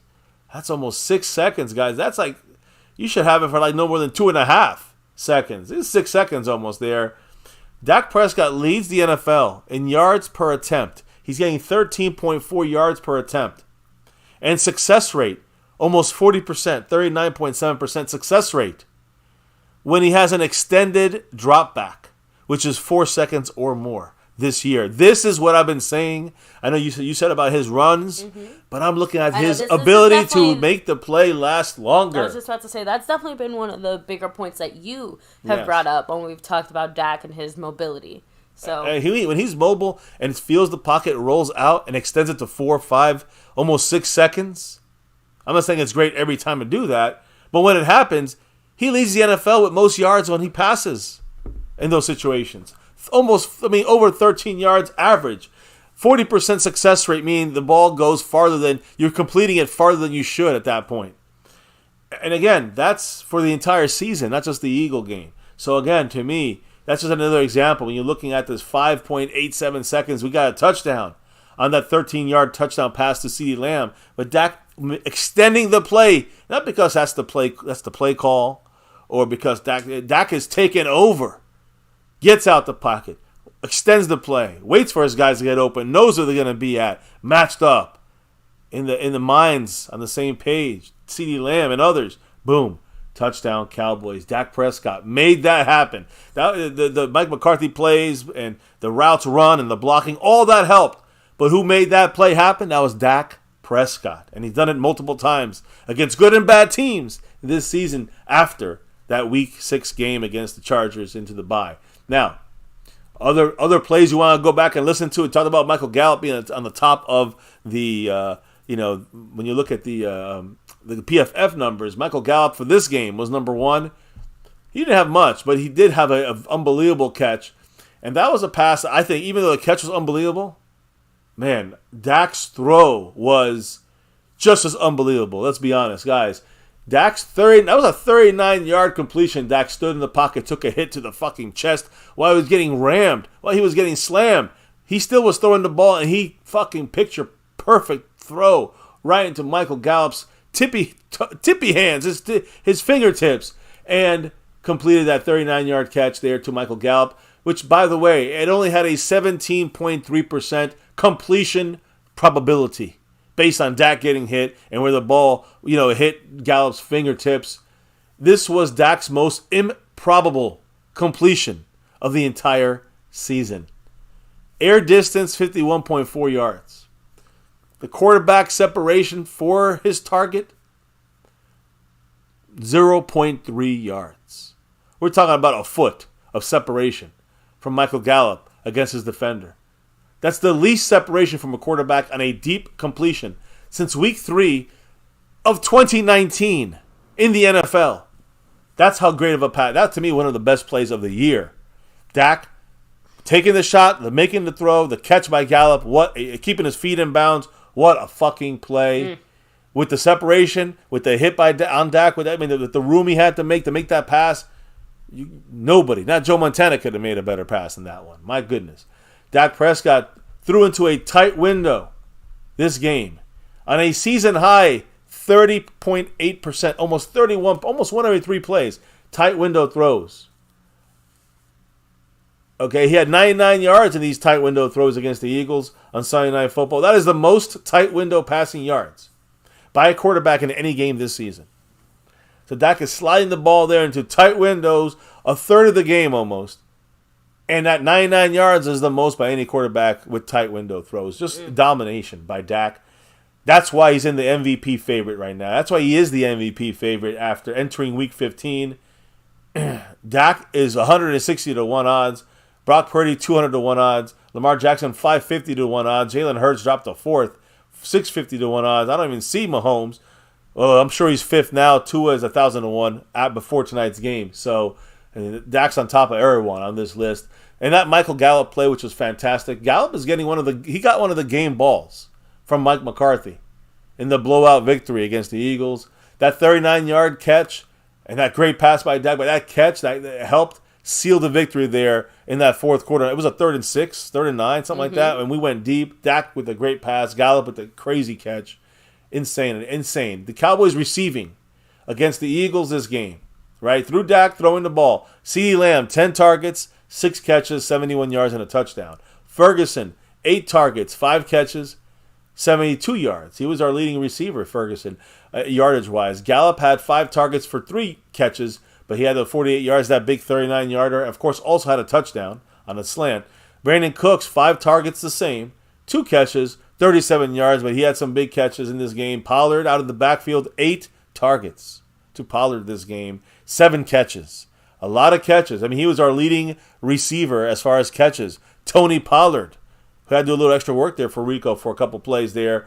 He had 37 yards in the air, same as Brandon Cooks receiving the ball. Rico Dowdle had 1 target, 1 catch for 6 yards. Jalen Tolbert, 1 target, no catch. And Kavonte Turpin, also 1 target, no catch for him. But when you look then at Jake Ferguson, for example, and you heard Dak talk about him, Ferguson totaled 5 catches, 72 yards. 51 yards of those 72 were after the catch. That's a skill that we haven't had. I mean, I don't think Jason Witten had that. So my point is, when you look at him, guys, 51 yards after the catch across 8 targets, Week 14 against the Eagles. That's plus 22 yards after catch over expectation. Each of Ferguson's top 3, outputs like this have come against the Eagles in his career. Yeah, I have to admit that tight ends are not exactly known for their yak in a general sense, right? Like, even the best of them still end up making the completion or the catch and then kind of going down very sturdily, right? Maybe like a yard or 2 of a struggle and stuff. All the great ones like Kittle and Kelsey. And that's what I'm saying. Like, it's the exception, not the rule. Well, it's, receivers are the ones that are usually out there getting yak because of the way that the game is played. And obviously part of it is their physical build, but I mean Ferguson's out here leaping like Zeke and getting yak like CD, and I mean you get my point. I'm exaggerating a bit, but no, Ferguson, you're right. Ferguson is becoming one of those Kittle-like, Kelsey-like kind of tight ends where he keeps going this way, he will be regarded as one of those kinds. Exactly. So like we said, this year Ferguson and CD both have fully solidified themselves as number ones. Yep. Ferguson is obviously doing it, I think, in a different way, just because CD was drafted in the first round. That expectation was always there. Ferguson, there was obviously some doubts, and he's proven a lot of haters wrong. And also, you weren't a hater just because you wanted Schultz. I do want to throw that out there. I understand why people wanted Schultz and wanted to make sure we had that solid tight end spot. I agree, but obviously Ferguson has filled that role. Two things I want to say. Ferguson is a guy who people say, well, and I got like Marco Sepien, and I agree. Why did we go after another tight end in the second round? We got Ferguson, and I agree. I was a guy who said I like Ferguson as our starter. Now we got a second guy. He's not going to replace Ferguson, I didn't think, but he's going to be played a lot in two tight end sets. So what's the purpose of him? It hasn't shown through yet, obviously. So you look at Ferguson, and I think the Cowboys had doubt in Ferguson and his ability. That's why they went with Schoonmaker. But now we know that Ferguson is the number one. By the way, also drafted in the fourth round like Dalton Schultz, both guys. Listen to this, baby. Over the last 3 years, all right, 90% of these passes coming through Dak's arm. That's why I'm keeping him up there. But over the last 3 seasons, Cowboy tight end position has averaged, all right, when you look at Dalton Schultz, he got franchise tagged because of these numbers. 94 targets, 66 catches, 667 yards, and 5 touchdowns. Right now in 2023, Ferguson has 71 targets, so about 23 less. 51 catches. He's about 15 back there. And he's got 570 yards, which again, he's under 100 yards away so far. Same amount of touchdowns as Schultz. In a year that Schultz got franchise tagged $10 million, the problem with Schultz, he was a guy that can do stuff, and you'd have to pay him $10, $11, $12 million. The things he did, you can pay $6-7 million, and he won, of course, top dollar. Ferguson, I believe, does more than Dalton Schultz. He's a guy you want to tag at $10, $11, $12 million, and maybe more in the future if he continues growing. But I think he's in that trajectory where you already see second year, he's doing more than Dalton Schultz did in his fifth year. Yeah, I think the circumstances for tagging Schultz, I don't know if they're going to be present the same way when it comes to Ferguson. Just throwing that out there. And I don't mean that not even in a good or a bad way, just in there were other contract and other considerations when it was time for Schultz to get up and get paid. So if anything, let's just be thankful it worked out the way it did, because had it gone slightly differently, the Cowboys would have plunked down a good chunk of change on Schultz, and we would have never seen Ferguson develop in this way. True, probably. That's a great point. Not develop, but who would have been our number 2, and then we would have had no Schoonmaker, though, at least that. But yeah, we wouldn't have had Ferguson either. By the way, I tell you this about Ferguson. I know some of you guys say he can't block. Mike Aldana cracks me up, though, because he's like, look, you let Schultz go. Ferguson thinks he's getting promoted to tight end number 1, and then you bring in Schoonmaker. Like, I think, well, you know what? Ferguson took that personally. Heart. Hey, listen, Schoonmaker couldn't get on that field with that hurt ankle for that plantar fasciitis. Yeah. Ferguson took over, got the number 1, and solidified himself with the offense with Dak. He goes to all those hockey games and baseball games with Dak. He knows who to hook up with there and hang out with, and who to get close with, because then you get on the same page. Throughout the offseason, he was, we always said, I was like, look at all these receivers and Schoonmaker. And Ferguson. And Ferguson. Yeah, hey, Ferguson knows what he's doing. But I want to say this: he can block. Ferguson can block.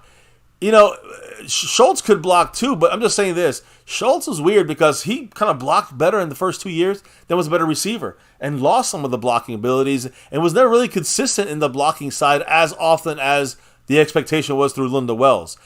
I think what Ferguson always going to do is get better, but he's already he came out last year as good blocker coming into the NFL. Not great, but developing there as well. I think Ferguson for our tight ends now, honestly, I don't even think about it twice. Like we got guys all the that way do down that. to McEwen and all the way up to Ferguson. Like, I trust our tight ends blocking.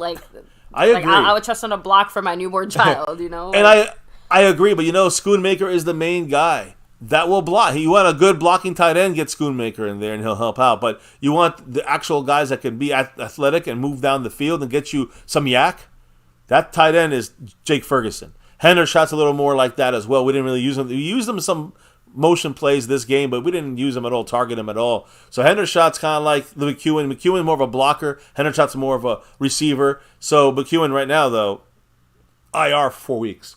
So important we get Schoonmaker to block a lot more in there if we want to kind of try to lean on Ferguson for the receptions. Either way, I believe Ferguson's already better. It has a higher window, much higher window than Dalton Schultz. Just the way I felt from the beginning. Nothing against Schultz. He's just a good, solid tight end. Ferguson is a solid tight end that seems to have a real big, high upside when it comes to the athleticism that you see from some of the best tight ends in the league.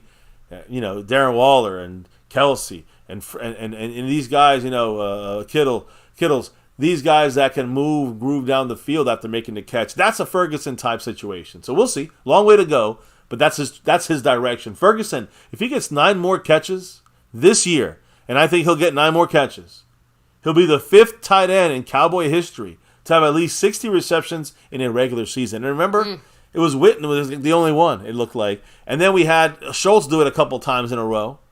And this guy in his second year is doing it.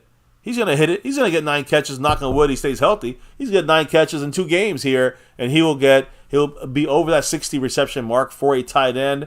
That means we're using him to the fullest. And that means he's worked into this offense in a great way. I want to say one more thing about the offensive line. We're going to talk about offensive line rushing, but the offensive run. But the fact that Dak Prescott had decent time throwing the ball against this very good pass. They're not a good pass defense, but they're a very good pass rush defense and a run-stopping defense. We ran all over them in a very surprising way. The secondary might be a little bit weak, but we know those front 7 are solid. Solid, very good. They got rotation. They got guys that come in and are just as good. But the Eagles, here's the key, though, baby. The Eagles, Howie Roseman, we give him a lot of credit, of course, but the Eagles have spent 3 first-round draft picks on their defensive line in the last 2 seasons. 2 of those 3, they traded up to get guys, specifically. These 3 guys, 1 combined pass rushing pressure. This game against the Cowboys. It's stunning how little impact big old Jordan Davis, remember Jordan Davis? He had no impact. Jalen Carter, the only thing he did was pick up that fumble and run it in for the touchdown. That's great, but there was no impact from these guys.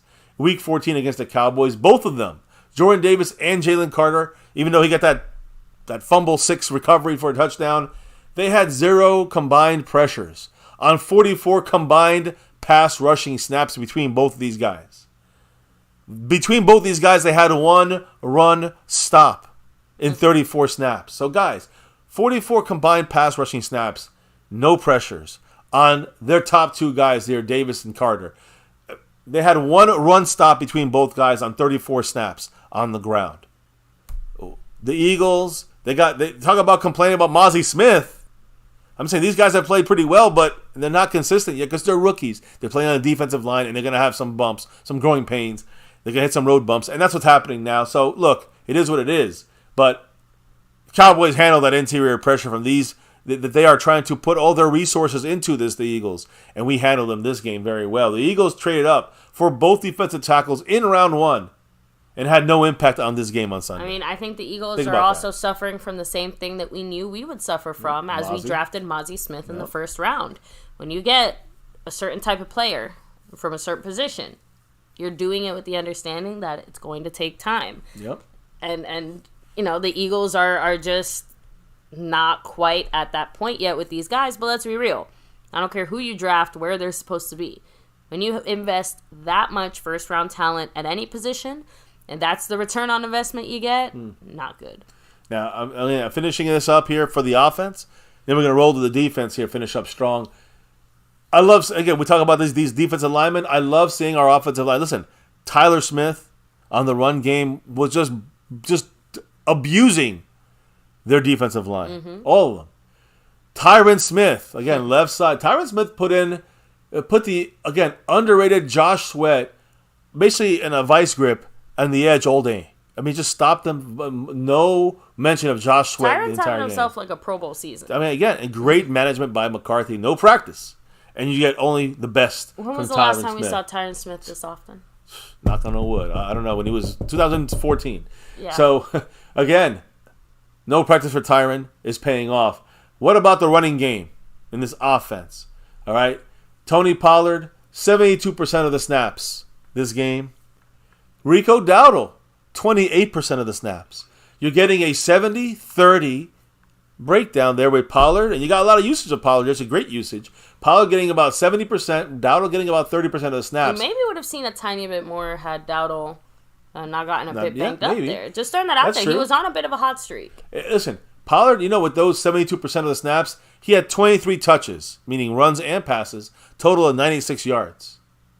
Dowdle, on that 28% snap count, had 12 touches, 46 yards, and a touchdown. So, honestly, that very to me, good. That sounds like where we had wanted it all year. Yeah. He kind of said 70-30, 75-25. Like, that's around the range that you wanted to see it. Before, we were seeing it more like 85-15. Yeah, or 90-10. Maybe 80-20 at most. At best. Now you're not seeing no 90-10 like we did with Zeke and Pollard. You're seeing Pollard getting 70, and you're seeing Dowdle getting about 30. It could have been, like you said, even more. It could have been 35-65 if maybe Dowdle didn't get so injured there. But if the Cowboys keep this split going forward in the running game, it will keep both Dowdle and Pollard healthy and fresh for the last 4 games of the season and the fucking playoff Look run. at the type of right? run plays that we're calling as well, because if you notice, Inside. using Pollard is more of like he's getting those little screen run play, screen runs. Let's call them screen runs just for the purpose of what we're talking about here. When he gets those little screen run plays, I mean, think of all the hits that he's not taking. Because he does eventually go down or get tackled or whatever. Very different than when you're trying to run the ball. So I know it sounds dumb, but even the way that we run the ball the way we helps our team hopefully stay healthy. Well, we'll see. I mean, it's a good point. Keeping it with lesser players, not running into the 350-pound guys over and over and over again. Yeah, by the way, Double R is saying, the white guy on the Cowboys O-line, number 3-something, I think you mean Biadish, 63. Saying he totally sucks. Well, he definitely has not having great games this year. Pro Bowler, though, last year as an alternate. I think that Biadish, he's going to get a deal this year. Maybe, maybe not. If he does, it'll be a cheaper deal and see if we can work with him. If not, we got a major situation to replace at center. He's getting a deal. He's not going anywhere. Got to be on the cheaper side. The Cowboys will probably still draft somebody or whatever, but I mean, Biadish has definitely done good enough to get the job. And look around at the rest of the NFL. Offensive lineman scarce. Biadish is a Pro Bowler almost by default. Yeah. And, we talked about Biadish. I talked offensive line. Zach Martin had a fantastic game. He got tweaked up a little bit. So look for him, like you said, baby, on the injury report starting Wednesday. And, of course, Terrence Steele still had some issues. Still missed some blocks out there. Not great. Had some holds, penalties on most. Cowboys did a much better job of giving him some help, though. I agree. We gave him help. We had Dowdle come back and crack back somebody there for Terrence Steele. Maker a handful of times out there on that side. So So at least that was good, seeing that. But that means Terrence Steele ain't the one if he's having these issues still. The point is, offensive line overall did a great job against this Eagle defense. Pollard ran the ball 16 times for 59 yards and 7 catches. Again, big time. 7 catches, 37 yards on 8 targets. Rico Dowdle had 12 carries, 46 yards, and a touchdown. 1 catch, I think, for 6 or 8 yards like that for Rico Dowdle. But you know who ran for maybe the biggest run of the day? Kevontae Turpin. He had a 22-yard run. Remember that end around handoff? Kind of fooled everybody. It was a 4th down or a 3rd down. Fooled us there. I think it was 3rd down and short. Turpin reached a top speed of 21.91 miles per hour on that 22-yard run. That's the 5th fastest play by a ball carrier this entire season by anyone. 3 of the top 5 speeds this year have come in the last 2 weeks, and none by the Dolphins, who again have Tyreek Hill, who have, and they had like the speed list for a whole week. So again, Turpin showing that speed now on the offensive side, not just special teams, which brings me to special teams. And someone named, I don't know, maybe a guy you heard of him, a guy who's going to be a Pro Bowler in his rookie year. Could it be a rookie of the year? Some people are saying he should be. What about we talk about the kicker, Brandon Aubrey? His streak continues, right? Rookie kicker for the Cowboys. Brandon Aubrey made all 4 of his kicks on Sunday.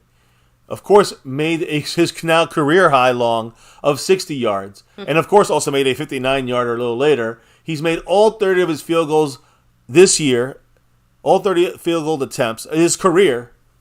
Brandon Aubrey, he's also the first kicker to make a 59-yard field goal and a 60-yard field goal in the same game. Oh. Yeah. That's crazy. Mike McCarthy. Teams don't get stupid like that twice. Yeah, McCarthy said, hey, listen, they asked McCarthy about this. McCarthy said that the confidence level that he has in Brandon Aubrey and making the call to go for that 60-yarder and the 59-yarder, kick that field against the Eagles, he said this, quote, every game is different, but those momentum opportunities you have to have confidence in taking those swings. So, man, that's a little scary. But it is a risk that McCarthy wants to take. Right? Yeah, and again, you don't get anywhere without risking something, so... Risking for the biscuit? Obviously, it's a little easier to say that, considering that it was actually a successful play, right? But, I don't fault him necessarily. He made it. That's successful. Yeah, what exactly can you say when the guy went out there and did it? You see the score at the bottom of your screen, right? Check that score at the bottom of your screen. 33 for us, but look at the Eagles. All right, defensively, they scored 6. Offensively, they scored 6 before special teams scored 1. We scored 15 with Brandon. I guess special teams scored 7. We got 2 field goals. But their offense drove them down for those 6 points, through 2 field goals. And they got 6 from the return from Jalen Carter on Dak's fumble. And, of course, the extra point. But my point here is the Eagles in total scored how many points? 13 points. And that includes the Dak bungle. Yeah, that includes everything. Every point they mustered on offense, defense, special teams. 13 points for the Eagles. The Cowboys, just with Brandon Aubrey, knocking in 4 field goals, that's 12, plus the extra point, a couple extra points. He got 15. 15 points in this game against the Eagles. The Eagles, they had 13 total. So Brandon Aubrey beat the Eagles just on his leg. How about them Cowboys? So I want to know, what did Brandon Aubrey have to say after the game? I know he was interviewed after having another fantastic game. It went from 19, the record, to 30 now is the new record, and he makes another one, it's 31. Brandon Aubrey keeps breaking the record every time he kicks the ball. What did he say, baby? And then I want to give a couple of shout-outs after we get through, I still have other players. I know. No, I want to give some shout-outs here, like a pause, before we do the defense here and finish up strong. So Brandon Aubrey said, just taking it one kick at a time, I know I can make any of the kicks that they've asked me to do. Going out there and making it is something that I expect to do at this point. I'm just trying to go out there and do my job. Honestly, having the opportunity to do that, there are a lot of guys that don't have the coaches that are willing to give them the opportunity. So just being able to convert those opportunities and keep them coming, it feels good. Right. Having the confidence and faith in me to send me out there in the first quarter and second quarter, it gives confidence to me, obviously. When my coaches keep calling my number, it gives me confidence. And you're giving credit to McCarthy there on, just saying, hey, I have confidence you kick the 60-yarder. Not the pressure, I guess confidence. So, and he also gave praise as well to long snapper Trent Sieg and Brian Anger for literally holding it down, adding in there. They've been incredible. Obviously, I can't do my job if they don't do theirs first.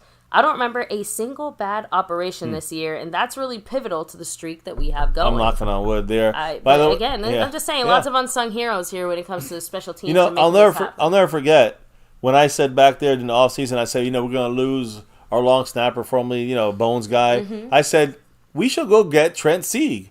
Because he was going to be released by... I said this. I know you look at me like you didn't. Oh, no, I'm not looking at you. I actually said these words. I said we should pick up Trent Sieg from the Raiders. He's going to be released because they had picked up some guy they paid extra money for to get. And I'm like, really? They're going to let this guy who's never made a bad snap, they're going to let him go? Pick his ass up. And the Cowboys did. I was happy. I don't know, nobody else in the content creator world gave a shit, but I was happy. And guess what? This guy, we haven't even talked about him. Why? Exactly. There's no need. He's a Pro Bowl favorite right now, by the way. And that's what I mean about special teams. Woo! The quiet, unsung heroes that are out here doing all that grunt, dirty work.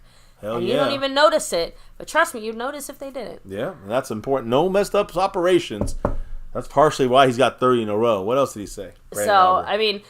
It is kind of crazy because he said he thinks back to the last time, that he was kind of going through things, I guess, in his personal life before he started on this journey again. He said, going back 3 years, working as a software engineer and grinding my way in my off time, just trying to get an opportunity. The USFL comes around. I'm very grateful for that. These are just my wildest dreams, and they've come true. I'm just trying to keep it going. Well, that's what we want to keep it doing. Just don't miss that first X field goal in a playoff game when we need it. You know what I mean? So, Yes. So again, now I really want to shout out everybody here. Make sure I want to remind everyone everybody. to take a second to hit like, subscribe, hit that notification bell. You guys can follow us anywhere and everywhere at MyCowboysFamily. And of course, hop the Discord. The link for that's in the description box down below. An extra special shout out to the sponsor of the week, Jason Renfro. Much love. Who's also the membership gifting king. Hell yeah. Of course, a big mahalo, Marco Seppi, and bossing that stream around up there with some Tyron Smith 77 representation. Points. And thank you very much to Stanley Smith, Yes. representing as the Cash App King. The kingdom is his. Much love to Stanley Smith repping that top spot there. By the way, who's leading these spots right now? Well, you had Bootzilla drop 5 gifted memberships to jump over Skeptical Fan for first place on the gifting membership board. Shout out to Skeptical Fan as well. Yes, of course. But Bootzilla with the takeover there. Leading right now with 5 gifted memberships. Who's also the overall leader on the board right now. Bootzilla out of nowhere just said, give me that 5 on it. And he did it. Much love to him. He's in first place on both those boards. While Stanley Smith is the king of the Cash App, we do have a new leader who dropped some pre-stream love. IB Thunder dropping the $10 holler in there. Said go Cowboys with a big win late after the game yesterday. So much love to him. He goes on the new week, the new board, and he's PayPaling it. That's why he's in the Cash App side of things. So much love to IB Thunder is in the lead there. Like I said, the battle continues. Another week here on My Cowboys Family and the sponsor boards, the sponsor battle boards. Now, on the defensive side, baby, I did want to, I don't know if there's any shout-outs we're going to do here at the end of the show here shortly and any comments up there, but defensively, I want to shout out a couple of these players of ours. And mainly, when you look at the actual numbers on the grades, Marquise Bell was our number 1 graded PFF defensive player, or overall player. He had a 90. I was going to say, he did a little bit of everything, didn't he? 91.0 for him. That's an elite rating once again from Malik Bell. I'm sorry, from Marquise Bell. Malik Hooker was second. Malik Bell, I love that. Malik Hooker was second with an 86.7 grade from PFF. Stephon Gilmore had a fantastic game. He had an 82.2 grade there from PFF. Donovan Wilson, another man. These guys balled out in the secondary. Donovan Wilson, 78.8 grade. And, of course, Michael Gallup rounding out our top 5 overall with a 76.7. But when you look at defense, who are our top 7 guys? I mean, everyone made this list here, except for Micah Parsons. Marquise Bell, Malik Hooker. This is the order now. Marquise Bell, Malik Hooker, Stephon Gilmore, Donovan Wilson, Damone Clark. Great game. Neville Gallimore, great game inside helping out with the loss of Hankins. And DeMarcus Lawrence, who had, again, guys, another dominating performance by Tank, by I know it hasn't D-Law. been his flashiest season, but this has been probably Tank's best season. Most consistent season.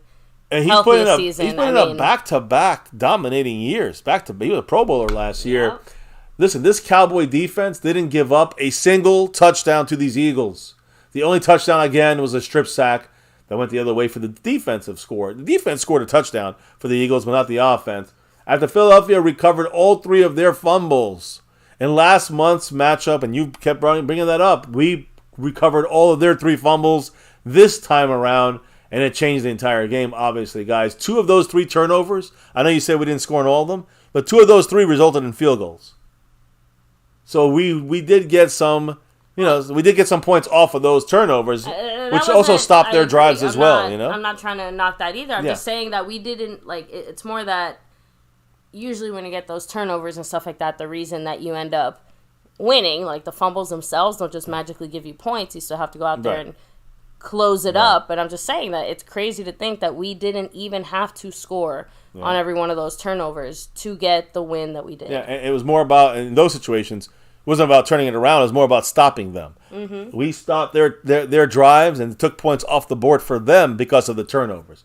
And they were big-time turnovers, that we got while they were driving. So great job by the Cowboy defense once again. In our 7 games before this Sunday's game, the Cowboys only had, this is crazy, we got a lot of interceptions. We only had 1 fumble recovery this year. Before this game, we had 3. 3 against the Eagles. We had 4 total all year. fumble recoveries. We caused That's crazy, a few right? more fumbles than just 4. No, well, yeah, but we didn't recover. Right, we only have 4 recoveries this year, so that was a real big switcheroo there. And again, reiterating, 3 fumbles in Philly at Lincoln Financial, and the Eagles luckily recovered all 3 of them. 3 fumbles in Arlington, Big D, and the Cowboys recovered all 3. A.J. Brown. All right, when you look at some of the guys that, some of the defensive guys that stuck out for this game, A.J. Brown, and you said this, baby, we started off locking him up Dan Quinn style using Stephon Gilmore. And Stephon Old man Gilly. Yeah, old man Gilmore. He was called out for being an old man. You'll talk about that in a minute. But A.J. Brown, he called him old. And again, poked the bear there. Gilmore was lights out. Let me also throw in there DaRon Bland. We didn't talk much about DaRon Bland. You know why? Because when he was on Devontae Smith, he was on him pretty much the entire night. There were 3 targets. 3 times Devontae Smith was targeted when DaRon Bland was in coverage. Allowed 1 catch for 9 yards. We got Bland back. I'm just saying the way that it's not just about, hey, Bland, go out there and do this. And it's about the way you use your players. And what Dan Quinn did, putting Bland almost strictly, we usually just let them pick the side, meaning the offense. They can set up the matchups. We said not this time. Dan Quinn said, DaRon Bland, you lock down Devontae Smith, 1 catch, 9 yards, 3 targets. That's lockdown. And even though, of course, A.J. Brown was used to attack the whole game, whoever was on him, Stephon Gilmore had one of his best games of the year. And, man, what a dominating effort there from Gilly, the Gilly lock, so to speak there. I mean, I know you had some comments from Mr. Gilmore, right? Stephon Gilmore. I know he said a couple of things here in this game afterwards, post-game. And I know, I have a couple more things here about our defense here. But what did Gilly say, if you don't mind me asking, baby? Well, he said, as far as some of the shit talking, right, I enjoy it because I feel like it brings a different part of me out. Sometimes I get bored on other guys, and I like covering the best guys sometimes. I just get excited for it. So not just the shit talking. He wants to be on the number 1 guy. I understand that. He wants to be on the number 1 guy. He wants to shit talk, and it brings out something in him. He had it in there. I just don't like how he called me old at the beginning of the game. So it lit a fire in me a little bit. Love it. I was mad. The only thing I could do was show him I was still here, and I think I did that today. I've been doing this my whole career. Covering the best guy and following him, it's exciting because the ball is coming your way, and I get up for those types of moments. And it kind of shows you that Dan Quinn does not do that all the time with Gilmore. He puts them on a side and lets them do their thing, right? But Gilmore now you let him cover him. That's big. Yeah, Gilmore adding in their quote. Coach Quinn told us this week the ball was going to be alive. We were able to get those turnovers to turn the game around. We just have to keep doing it each week. And that's not. We watched that tape. We said it. Hey, we caused 3 fumbles last time. We saw the way. Yeah, that's there for the taking. The Cowboys went at it. But remember, this is usually not going to be something that's sustainable, I think, over the playoffs. And we have to always come up with the stops, or we're going to lose. We got to be sure. We can do that. Do the stops, number 1, and also get the turnovers. That's what I like to do. Well, Gilmore added in there. I just think we know what type of team we have. We know what types of players we have. In this time of year, you have to play your best ball. We knew we were going up against a good team, a divisional team, and we were excited for that opportunity. We just got to take it 1 game at a time. Like I said, we know what type of team we are. We have to prove it every week. We did it this week. We have to turn the page, enjoy it, and get ready for Buffalo next week. Agreed. 100% there with Stephon Gilmore on that. So, and the final thing I'll say here, as far as the whole comment about A.J. Brown calling him old, he's like, I was mad and I was going to show him because that's the only thing I could do. I'm still here, and I think I did that today. We know he did. Gilly locked him down. I see. Good night, Skeptical. I see he's piecing out. We're almost done. Take it easy. But Chuck the Montana is the one that said, hey, make sure you put him on him. He did a great job with the Colts when he played against A.J. Brown, last year. And we second that after the game there, but before the game, we said that's a good point. Didn't see it in that first game until the second half. And now we saw pretty much the whole game traveling with him. The entire game, you saw the difference. The game-changing play, the coverage there by Dan Quinn to move him over. Montana called it out, too. So that's a big thing of it. Now, I don't know. I got a little bit left here from a little dot here from Micah Parsons, baby. I don't know if you have anything from Micah today, but I do. I wanted to touch on this comment. I know we touched on it at the end of the stream last night, but DeMarcus Lawrence. Oh, yeah. And the reason I was cracking up is, guys, I'm pretty sure like ESPN or one of these 4-letter networks. Yeah, they let it slip. They straight up just played the whole thing and then afterwards did their whole, we apologize so much for the offensive language and the horrible things you might have heard. Like, but they're the ones that did the editing. Like, they fucked up the editing, so... Sorry, if you're traumatized by a motherfucker... Yeah, you got bigger problems. DeMarcus Lawrence, as far as the key to the defense's success, he said you hit a motherfucker in the face over and over and over and over again until they quit. And when they quit, you hit them again and again and again. I mean, again, he's the biggest shit talker that brings the least reaction out of me. But hey, making a good point there. When you talk about the Eagles, you keep beating them. And when they're out, you beat them, keep on beating a team like the Eagles until they're beyond unconscious. So I hear what he's saying, but the network's got a little pissy on that. When it comes to Micah Parsons, there's just a couple things I wanted to say. Not a huge night and all that stuff, but he was playing Michael Jordan style. A little flu there for him. And listen, Micah Parsons still rose to the occasion. He was getting double and triple team pretty much the whole night. On his double team and getting held. You see the video, I posted the short. You can see him getting both those things. He got the flu. He's getting held. He's got double teamed. He's still got a fucking sack. Odds to win Defensive Player of the Year as of this morning. Micah Parsons at a negative. Basically, he's beyond the expectation of getting it. He is by far the favorite. Myles Garrett is 175 to 1 odds. TJ Watt 650 to 1 odds. DaRon Bland 1600 to 1 odds. Josh Allen 2500 to 1 odds, and Nick Bosa 4000 to 1 odds.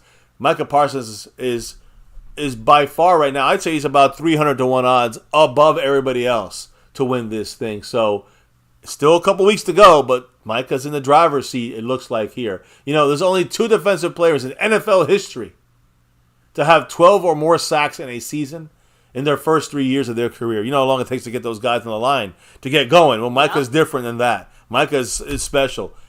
Only Micah Parsons and Reggie White, the Minister of Defense, the only 2 guys to ever start off their careers with 12 or more sacks. Micah, after yesterday's double team hold with the flu sack, he's at 12 and a half for the year. Congrats to Micah. What did he say, baby? After the game, he got shit done out there, worked hard for it, through the flu, getting through this flu, battling this thing. I woke up Saturday night with 103-degree fever. I mean, I took as many drugs and IVs as a man possibly could take to be able to play. But man, as long as I'm breathing and I have these 2 legs that can move, I'll be out there. Love it. That's what I expected, nothing less from Micah Parsons, let's be honest. Agreed.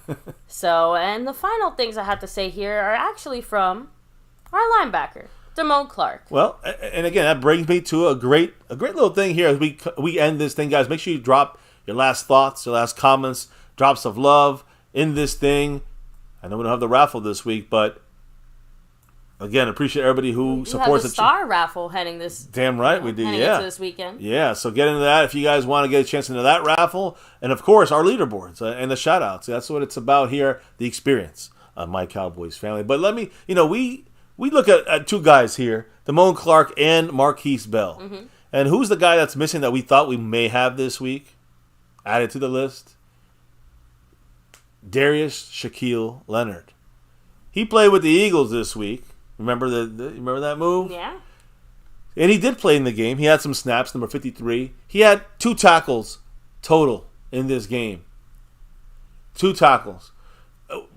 Again, these tackles, one was solo, one was a combo tackle. So he had 2 total tackles in this game. Damone Clark, 4 tackles, 1 pass breakup, 1 fumble recovery. Marquise Bell, 4 tackles, 1 pass breakup, 1 forced fumble. So one guy's knocking the balls out, the other one's recovering them. They both got 4 tackles apiece. They're both breaking up coverage passes. That's what I'm talking about. Marquise Bell, by the way, number 14, his coverage grade against the Eagles game, per PFF, remember, he was the number 1 rated guy on our team, and that's because of his coverage. Mm-hmm. Guys, this is the best coverage linebacker in the league. Marquise Bell, 90.3 on 21 coverage snaps. That's a lot of coverage snaps to put up elite numbers. Marquise Bell locking motherfuckers down. The Cowboys, of course, 10-3, but Shaquille Leonard, also with a 10-3 team, may have chosen wrong. This is the team he might have wanted to been with to help out rather than those Eagles. They didn't look too good, even with him trying to help him out there. And again, a lot of Cowboy fans out there just can't get over the fact that we didn't get Shaq Leonard. Shut the fuck up. Who cares? Move past that. He's the enemy. We beat their ass. But he made a grand total of 1 solo tackle. He had 0 sacks. 1 tackle. 1 solo tackle, guys. And again, the Cowboys ran 32 times against the Eagles, even though he wasn't in there for every single run. So again, you're seeing that's why, and again, I hate to agree with Jerry Jones, and I kind of do, but also, I can understand why we could add some depth with someone with Shaquille. I can't believe I flipped his name now. Leonard? Yeah, Shaquille Leonard. My thing is this. I understand why we would bring him in for depth, but I also understand when Jerry Jones says we like our guys. Because Marquise Bell and Damone Clark are guys that are doing very well for our linebacking core. Both things can be true at the same time in a weird way. Hell yeah. So what was said, baby, when it comes to Damone Clark, he spoke about himself and Marquise Bell manning the linebackers here with no LVE for the rest of the year, with nobody to help anymore. The other guys that we lost, like Overshown and others, and now these 2 guys, 33 and 14. Yeah, he had to step it up in a big way. Hell he added in their quote, "We're just playing to our standard. You can't just talk about being the best defense. You have to go out there and do it. I feel like we're doing what we're supposed to do. We missed a few plays out there, but we'll go watch it, correct it, and move on to the next game. We're not talking about it. We're going out there and being about it. We're young, but at the end of the day, this is not our first rodeo. It might be a different level of football, but it's just football at the end of the day. As long as we keep taking steps in the right direction, I feel like everything is going to be all right, and we are taking the right steps. Just keep challenging one another and going out there and doing it." Let's go. So, and obviously this game matters, but Clark added in there was important, but every game is important. This game wasn't just important because it was a division game. It was important because it was the next game. This was the next team in our way. I agree, but we also know how important this game is for the playoffs, for the division, and to show the world, hey, on national television, we can fucking crush these Eagles. That we ain't scared of them. They're scared of us. So, anyway, that was it from Damone Clark. All right, then we're good. It's a wrap there, guys. On our side of things, let's give those final. I want to hear a final couple of comments along with the shout out combination here, baby, as we get on out for the night. After bringing it all here, the recap and more on this last moment of Victory Monday. Seabass said, Shaq chose Del Taco. He could have had carne asada with cervezas. Mike Aldana says, Shaq who? Exactly. Choctaw Montana 808 said, Leonard had 14 snaps. He had a better chance of winning it all with San Francisco or Dallas. Now he's, Philly done, and now he looks even more goofy. Yeah, he's stuck there. Less eyes on him. He's going to have, I don't think many opportunities as fast as maybe he wanted to. With the Cowboys, he would have had more, but I don't think anywhere he's really making that big of a difference right now. Be honest, Eagles thought they won the Super Bowl when they got that. Much love, Asmodeus. Appreciate you. Aztec Aguilar for saying after last night's game, Shaq Leonard was looking in the mirror, heard that Jamie Foxx voice. This is your conscience talking. You know you fucked up, right? Oh, now Double R throwing out there, if the Cowboys don't get past the playoffs, Dak will just be another Dan Marino. Just saying. Oh. Yeah, Jerry said it too. Like, his biggest regret is not being able to get Romo that Super Bowl. Yeah. It is. I feel like this team under Dak Prescott, it would be even more regretful. And it's, to me, Dan Marino, one of the greatest quarterbacks of all time, because he didn't win the Super Bowl. It was not the Dan Marino Dolphins. It was the Miami Dolphins. So it's the whole team thing, and the same thing goes for Dak. Even though Dak right now is at full blast, they can't help it if the kicker misses a game winner. He can't help it if again, he hasn't missed anything. But you can't help it if the defense misses something, if a receiver drops a pass or tips it up and causes a pick. So you got to look at the context for that. Dan Marino was not the reason why the Dolphins never won a Super Bowl. Let me put it that way. So I think Aguilar 4 also throwing out there, I've been noticing about this team since 2021. The team is playing for one another. The camaraderie is special and it gets better every year. We have something special here, folks, and it's exciting. I'm wondering if that's a McCarthy factor thing because, since COVID, I don't think anybody was ready. 2021, 22, 23, you got McCarthy really settling in there and getting out the trash. Yeah. Like Kellen Moore. Again, we've had lots of complaints about this team, but the team not being unified has not been one of them, right? Like, this is a complete team. And it does feel like, I know it sounds corny to say, it does feel like a bit of a brotherhood. It does feel a little different. I mean, honestly, just look at, closer, yes. Not just that, but again, look at the way that the Eagles just absolutely lost their composure pretty much instantly, right? Like, after the Niners and us. Yeah, we've seen a lot of frustration on this team. We've gone through some really nasty losses even just this year. So one thing we never did was turned it into one of those whataboutism point blame games, right? Yeah. Heck, even when we had that come to Jesus moment on the offense where CeeDee Lamb was basically like, he was publicly and visibly frustrated. You know what he didn't do? He didn't go out there and start talking shit or doing whatever. He went straight to Dak, straight to McCarthy and said, we got to fucking fix this. That's, I'm just saying, it is so nice to see that even when we know our team was not on the same page, we are still on the same page. Yeah, that's why the Eagles are cooked. Fuck them. Fuck Philly. Exactly. Cry, Eagles, cry. So with that said, again, huge shout out to everybody here chilling, hanging with us, taking the time out of your day, your night, or whatever time zone you're in to come and hang with us here at My Cowboys Family. You know what we say here when it comes to the Eagles? Not going to officially put this up. Remind every Eagle fan, 5 is always greater than 1, and always. They shouldn't even have that. By the way, cry, Eagles, cry. Sing it for every Eagle fan you see out there. I do want to say, fuck Philly. We left the mark right on his fucking forehead there. And, we'll see. I think there's a very good chance we'll see this team again in the playoffs. Is it going to be in Dallas? Is it going to be in Philly right now? It might be in Philly. But let's see how these last 4 games go. See if what happens in that wild card round. And then, hey, let the chips fall where they may. Cowboys bring their best. Not many teams. I don't think any team can beat the Cowboys when we bring our best. So fuck the Philadelphia Eagles. Official choke song. You can read it there. Die Eagles die. Cry Eagles cry. Fuck Philly. That's what we say here. On My Cowboys Family. Always. And baby, I already shouted everybody out here as far as the leaderboard and the whole thing. Much love to those that dropped the love from above today, like Captain DCW joining the membership. IB Thunder in the PayPal side. Skeptical Fan gifting memberships. Same thing with Bootzilla, multiple memberships. 28 Alice 333, Tom Cook from Australia, A. Lavelle in the house, Jason Renfro as well. Thank you all, guys. Cannot do what we do here without your love and support on all sides of the thing. But now it's time to erase. Erase this score, right? I mean, we don't need to see this anymore. When it comes to this past game, we celebrated it, right? Now it's week 15. That's it. We deleted it. It's done. It's just back to normal.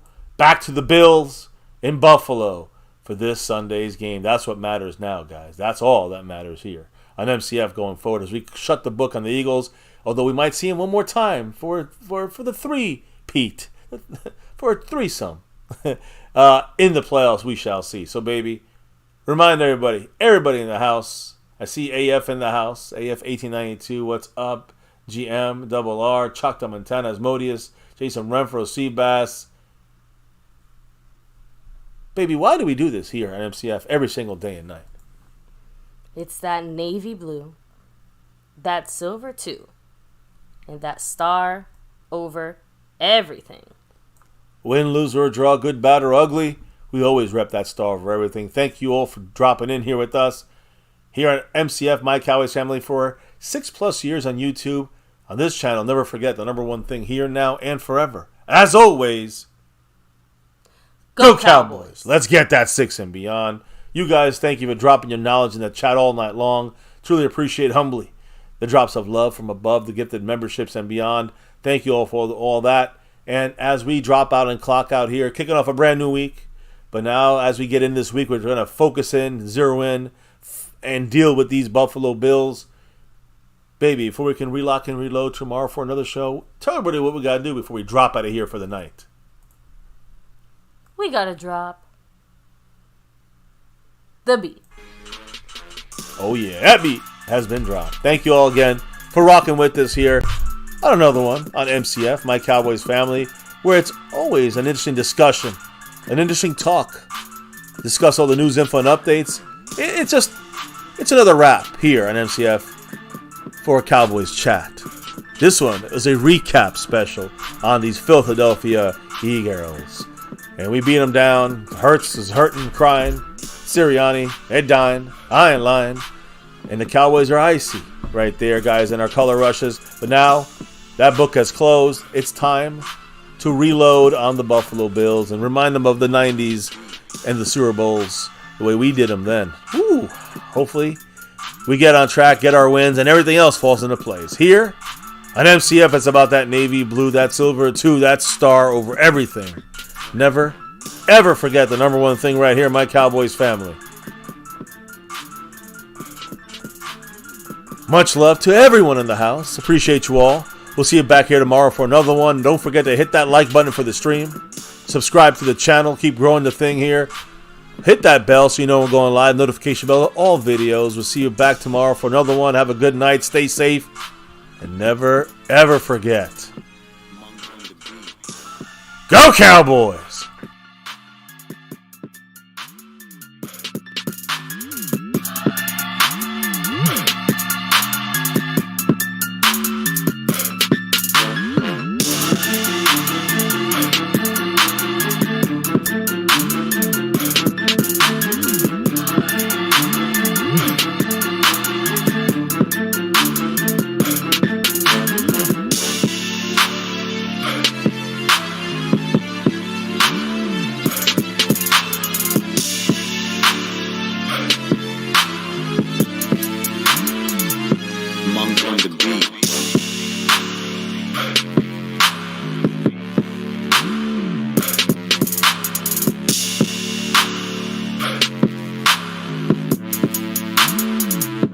Monk on the beat.